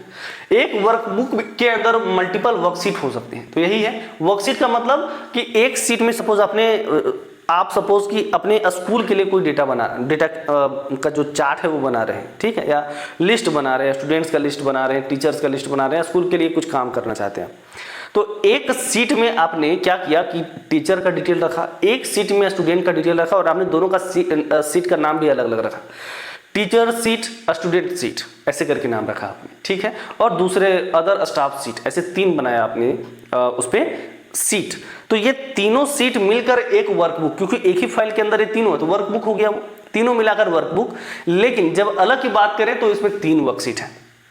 वो बोला कि an individual seat inside a workbook, एक वर्कबुक के अंदर एक सीट को हम वर्कशीट बोलेंगे। आया समझ में?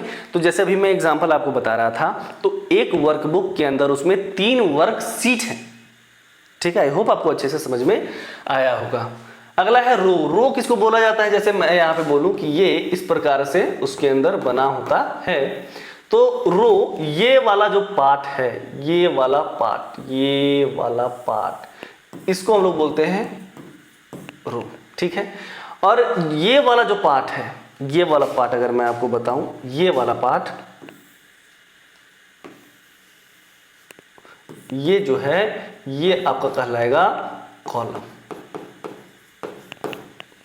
ठीक है, ये कॉलम हो गया और ये वाला पार्ट जो है वो रो हो गया। समझ में आ गया होगा? तो बोला कि रो क्या होता है? A horizontal arrangement of cells. Cell एक जो भाग है ना, ये सेल है।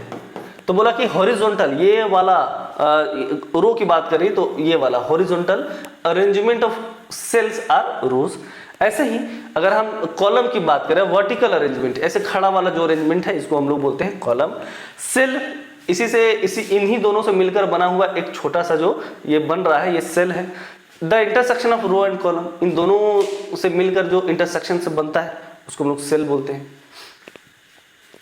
एक्सेल में इस प्रकार से यहाँ पे लिखा होता है, आप देखेंगे कि रोज ऑलवेज जो है ना ऐसे लिखे होते हैं 1 2 3 4, और यहाँ जो कॉलम्स होते हैं वो A B C D E ऐसे लिखे हुए होते हैं। ठीक है, तो याद रखिएगा जो सेल होता है, सेल का जो नंबर होता है, सपोज मैं इसका बात कर रहा हूं तो ये तीसरे नंबर पे है, सी में है, तो इसका नाम हो जाएगा इसका नाम हो जाएगा C3, इसका नाम हो जाएगा D3, इसका नाम हो जाएगा D2, इसका नाम हो जाएगा E2, ऐसे। ठीक है, तो हर एक सेल का अपना एक नाम हो जाता है। सेल एड्रेस क्या होता है? सेल एड्रेस का मतलब यही हो गया आपका, जैसे D3 D2 जो है वो सेल का एड्रेस है। यहाँ पे देखिए लिखा होता है unique reference use to identify cell. किसी सेल को आइडेंटिफाई करने के लिए जिस रेफरेंस का, यूनिक रेफरेंस का इस्तेमाल होता है उसी को उसका एड्रेस कहा जाता है। जैसे कि B5, जहाँ पे B कॉलम को दिखाता है और 5 रो को दिखाता है। ठीक है, चलिए ये तो समझ में आ गया। एक्सेल सीट के अंदर ये सारी चीजें होती हैं, ये एलिमेंट्स होते हैं, इंपॉर्टेंट एलिमेंट्स, टर्म्स होते हैं। चलिए आगे हम लोग बढ़ेंगे, फॉर्मूला के बारे में समझते हैं क्या होता है। इसमें फॉर्मूला का बहुत बड़ा रोल है कि जो भी कैलकुलेशंस वगैरह हम करते हैं उसको करने के लिए हमको फॉर्मूला की आवश्यकता पड़ती है। देखिए फॉर्मूला एक्सेल में कैलकुलेशन करने के लिए उपयोग किया जाने वाला एक्सप्रेशन है। यह सामान्यतः इक्वल से शुरू होता है, इक्वल के साइन से शुरू होता है। जब भी हम फॉर्मूला यूज करते हैं एक्सेल में तो सबसे पहला हमको ये लगाना है, उसके बाद सपोज हमको जोड़ना है D2 प्लस D3, तो यहाँ लिखेंगे यहाँ पे हम लोग क्या लिखेंगे D2 प्लस D3। और जैसे हम जिस सेल में इस प्रकार से लिखेंगे D2 और D3 को जोड़ करके जैसे हम एंटर करेंगे इसके अंदर रिजल्ट आ जाएगा। जो इन दोनों को जोड़कर जो भी रिजल्ट होगा वो यहाँ पे आपको मिल जाएगा। ठीक है, तो ये हो गया फॉर्मूला। फॉर्मूला इसी प्रकार से लगता है, बहुत सारे फॉर्मूले, जैसे यहाँ पे लिखा हुआ A1 प्लस B1 कि A1 प्लस B1 इन दोनों सेल के वैल्यूज को जोड़ा जा रहा है और जो भी जोड़ेंगे और सपोज यहाँ पे हम लिख रहे हैं तो रिजल्ट यहाँ स्टोर हो जाएगा, इन दोनों को जोड़कर रिजल्ट यहाँ आ जाएगा। ठीक है, तो आई होप आपको ये भी फॉर्मूला के बारे में समझ में आ गया। इसका इस्तेमाल कैलकुलेशन के लिए किया जाता है। अगला है इंपॉर्टेंट एक्सेल फंक्शन। बहुत सारे फंक्शंस होते हैं, जैसे जो फॉर्मूला हम लिख रहे हैं, बहुत सारा ऐसा क्या होता है कि बहुत सारे फॉर्मूलों को मिलाकर एक फंक्शन बना दिया जाता है ताकि कोई बड़ा बड़ा काम जो है वो इजीली हो पाए आपसे, है ना। अब आपको ज़्यादा फॉर्मूला लगाने की आवश्यकता नहीं पड़े। जैसे एवरेज निकालना है, जोड़ना है, 10 रो को जोड़ना है हमको, A1 से लेके A5 तक एक साथ जोड़ करके रिजल्ट देना है, तो सम का इस्तेमाल करेंगे, एक साथ सबको जोड़ देगा। बार बार हमको A1 plus A2 plus A3 plus A4 plus A5 नहीं लिखना होगा, सिर्फ A से लेकर 5 तक ऐसे सम के अंदर लिखेंगे, ये काम कर जाएगा आपका, सभी को जोड़ करके रिजल्ट दे देगा। ऐसे ही एवरेज फंक्शन होता है, इसमें क्या होता है आपको एवरेज कहां से कहां तक का चाहिए। जैसे A1 से लेकर A5 तक के औसत हमको चाहिए, एवरेज चाहिए, तो हम ऐसे लिखेंगे एवरेज फंक्शन के साथ। मैक्स चाहिए हमको, हम चाहते हैं कि पूरे में, जैसे यहाँ पे मैथ में मैक्स कौन है हम चाहते हैं निकालना, तो ये वाला निकल जाएगा मैक्स, मैक्स वो लगाएंगे। लेकिन यहाँ 2 रो है, इसी वजह से हम इसको इजी समझ ले रहे हैं। जब 1000 डेटा होगा, 1000, 2000, 10 लाख डेटा होगा, उस समय ये फंक्शंस बहुत ज़्यादा यूजफुल हो जाते हैं। मिनिमम निकालना है तो मीन, काउंट मीन हो जाता है, काउंट करना हो तो काउंट फंक्शन हो जाता है। ऐसे बहुत सारे फंक्शंस अवेलेबल हैं जिनका इस्तेमाल हम लोग अपने एक्सेल सीट में करते हैं। ठीक है, तो ये भी समझ में आ गया। सम जोड़ने के लिए, एवरेज औसत एवरेज निकालने के लिए मैक्स, मैक्स मतलब मैक्सिमम नंबर निकालने के लिए mean, minimum number, count, count करने के लिए, सेल काउंट करने, count cell containing numeric value, जो न्यूमेरिक वैल्यू उसको काउंट करने के लिए, यूज करने के लिए काउंट लिखेंगे, कहां से कहां तक वो काउंट कर देगा, कि जिसमें कुछ वैल्यू है उसी को काउंट करेगा। ये बोलेंगे कि क्या सर इसमें माइनस के लिए भी होता है क्या? माइनस का कोई फंक्शन नहीं होता, लेकिन उसको आप अपने हिसाब से फॉर्मूला लगाकर कर सकते हैं।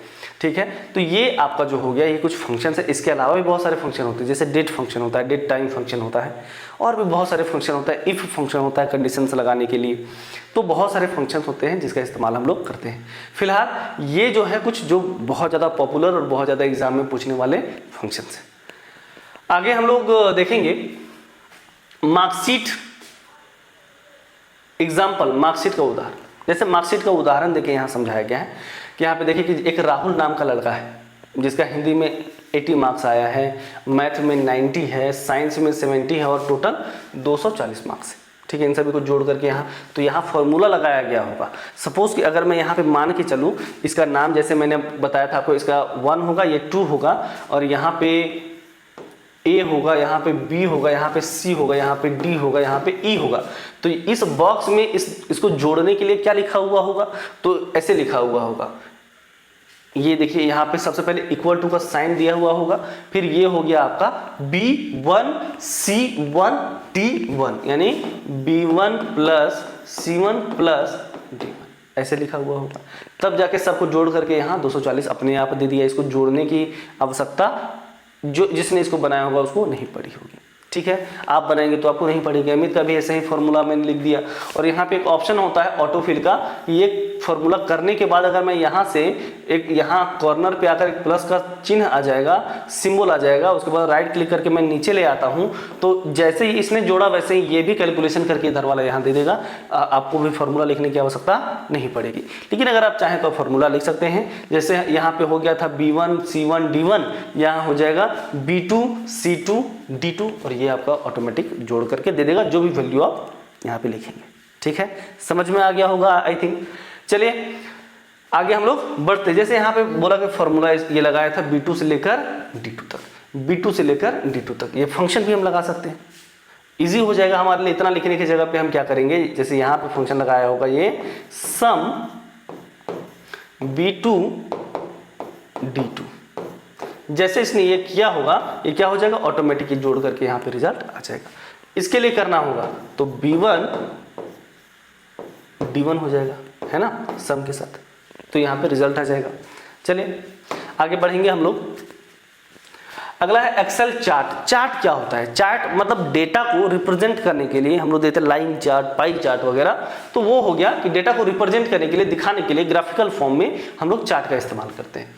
चार्ट डेटा को ग्राफिकल फॉर्म में प्रस्तुत करता है, ग्राफिकल फॉर्म में आपको दिखाता है ना, पिक्चर के फॉर्म में, फोटो के फॉर्म में, ताकि आप देख करके समझ जाए। जैसे इस प्रकार का हम लोग करते हैं ना कि इतना % हमारा इस प्रकार से हम लोग बनाते हैं कभी, तो ऐसे करते हैं कि ये जो है वो 100% है, ये मान लीजिए कि 85% है, और यहाँ पे बोलते हैं कि ये 15% है।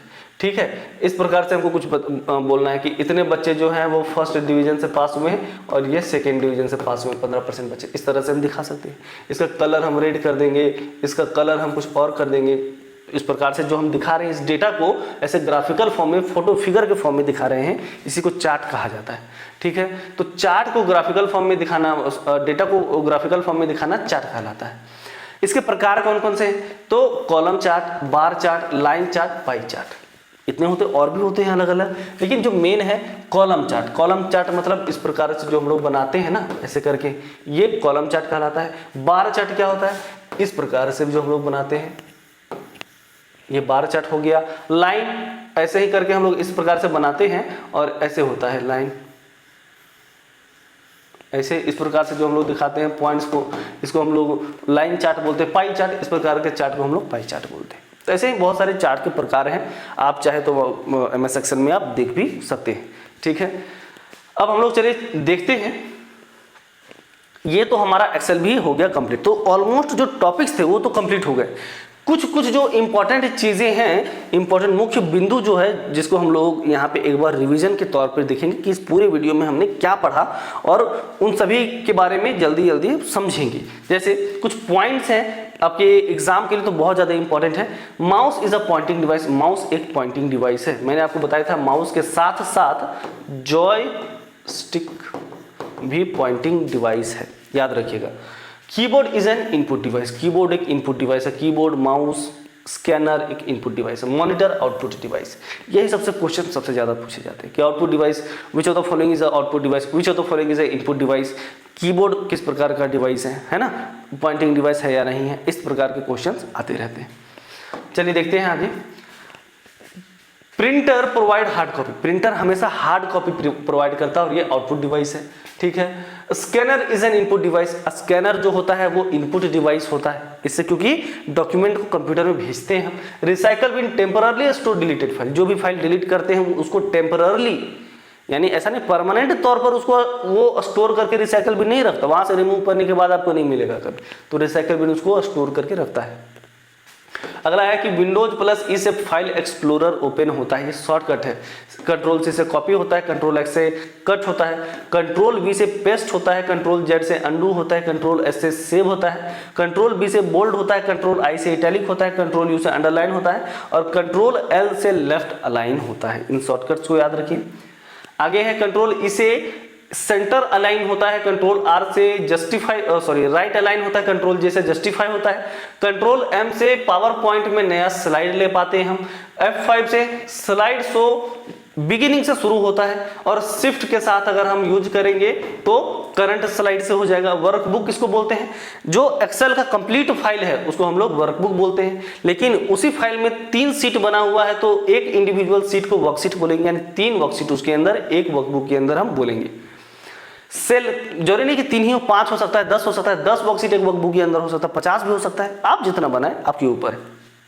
सेल क्या होता है?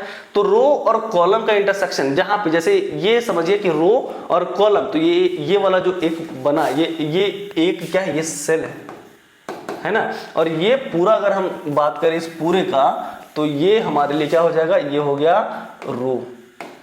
और जब हम इसकी बात करें ये इस टेबल के अंदर तो ये हो गया कॉलम। ठीक है, रो कॉलम में लोग कंफ्यूज हो जाते हैं, रो कॉलम और सेल में मत होइएगा, है ना। चलिए आगे बढ़ेंगे हम लोग। तो ये हो गया। अगला है कि सम। सम क्या करता है? जोड़ता है, जोड़ करके हमको रिजल्ट देता है, एक फंक्शन है ये। एवरेज, एवरेज फंक्शन जो एवरेज देता है। मैक्स, मैक्सिमम देता है। एक्सेल सीट के अंदर जो मैक्सिमम डेटा है, सबसे बड़ा डेटा होगा उसको देगा हमको। मीन क्या करता है? मिनिमम डेटा को हमको देता है वापस। पावर पॉइंट क्या है? तो प्रेजेंटेशन बनाने के लिए एक सॉफ्टवेयर है। ठीक है, आगे बढ़ेंगे। वर्ड प्रोसेसिंग सॉफ्टवेयर है जिसमें डॉक्यूमेंट हम बना सकते हैं। एक्सेल क्या है? स्प्रेडशीट सॉफ्टवेयर है जिसमें स्प्रेडशीट के ऊपर हम लोग काम करते हैं। एनिमेशन क्या है? एनिमेशन क्या है? किसी ऑब्जेक्ट या टेक्स्ट के ऊपर जो इफेक्ट लगाते हैं, moving effect, bouncing effect, blinking effect, ये सारा जो है एनिमेशन कहलाता है। ट्रांजिशन, 2 स्लाइड, जब एक स्लाइड से हम दूसरे में जाते हैं उसके बीच में हम कुछ लगाते हैं, इफेक्ट लगाते हैं, उसी को ट्रांजिशन कहा जाता है। फिर हो गया कि फाइल एक्सटेंशन क्या होता है? तो फाइल को पहचानने के लिए हम लोग इसका इस्तेमाल करते हैं, फाइल एक्सटेंशन का, है ना, जो होता है .mp3, mp3, .mp4 वगैरह जो होता है, ये सब फाइल एक्सटेंशन होता है। ये हम लोग रिवीजन भी कर लिए एक तरीके से, और इम्पॉर्टेंट जो मुख्य बिंदु था जो हमने पढ़ा है इस वीडियो में उसके बारे में था। आई होप आपको ये वीडियो अच्छे से समझ में आया होगा, कोई भी दिक्कत नहीं हुई होगी। अगर आप जो ये 4 वीडियो है हमारा, इसको आप देख लेते हैं तो मैं चैलेंज के साथ कह सकता हूँ कि आपके एग्जाम में बिल्कुल भी किसी प्रकार का कोई क्वेश्चन छूटेगा नहीं।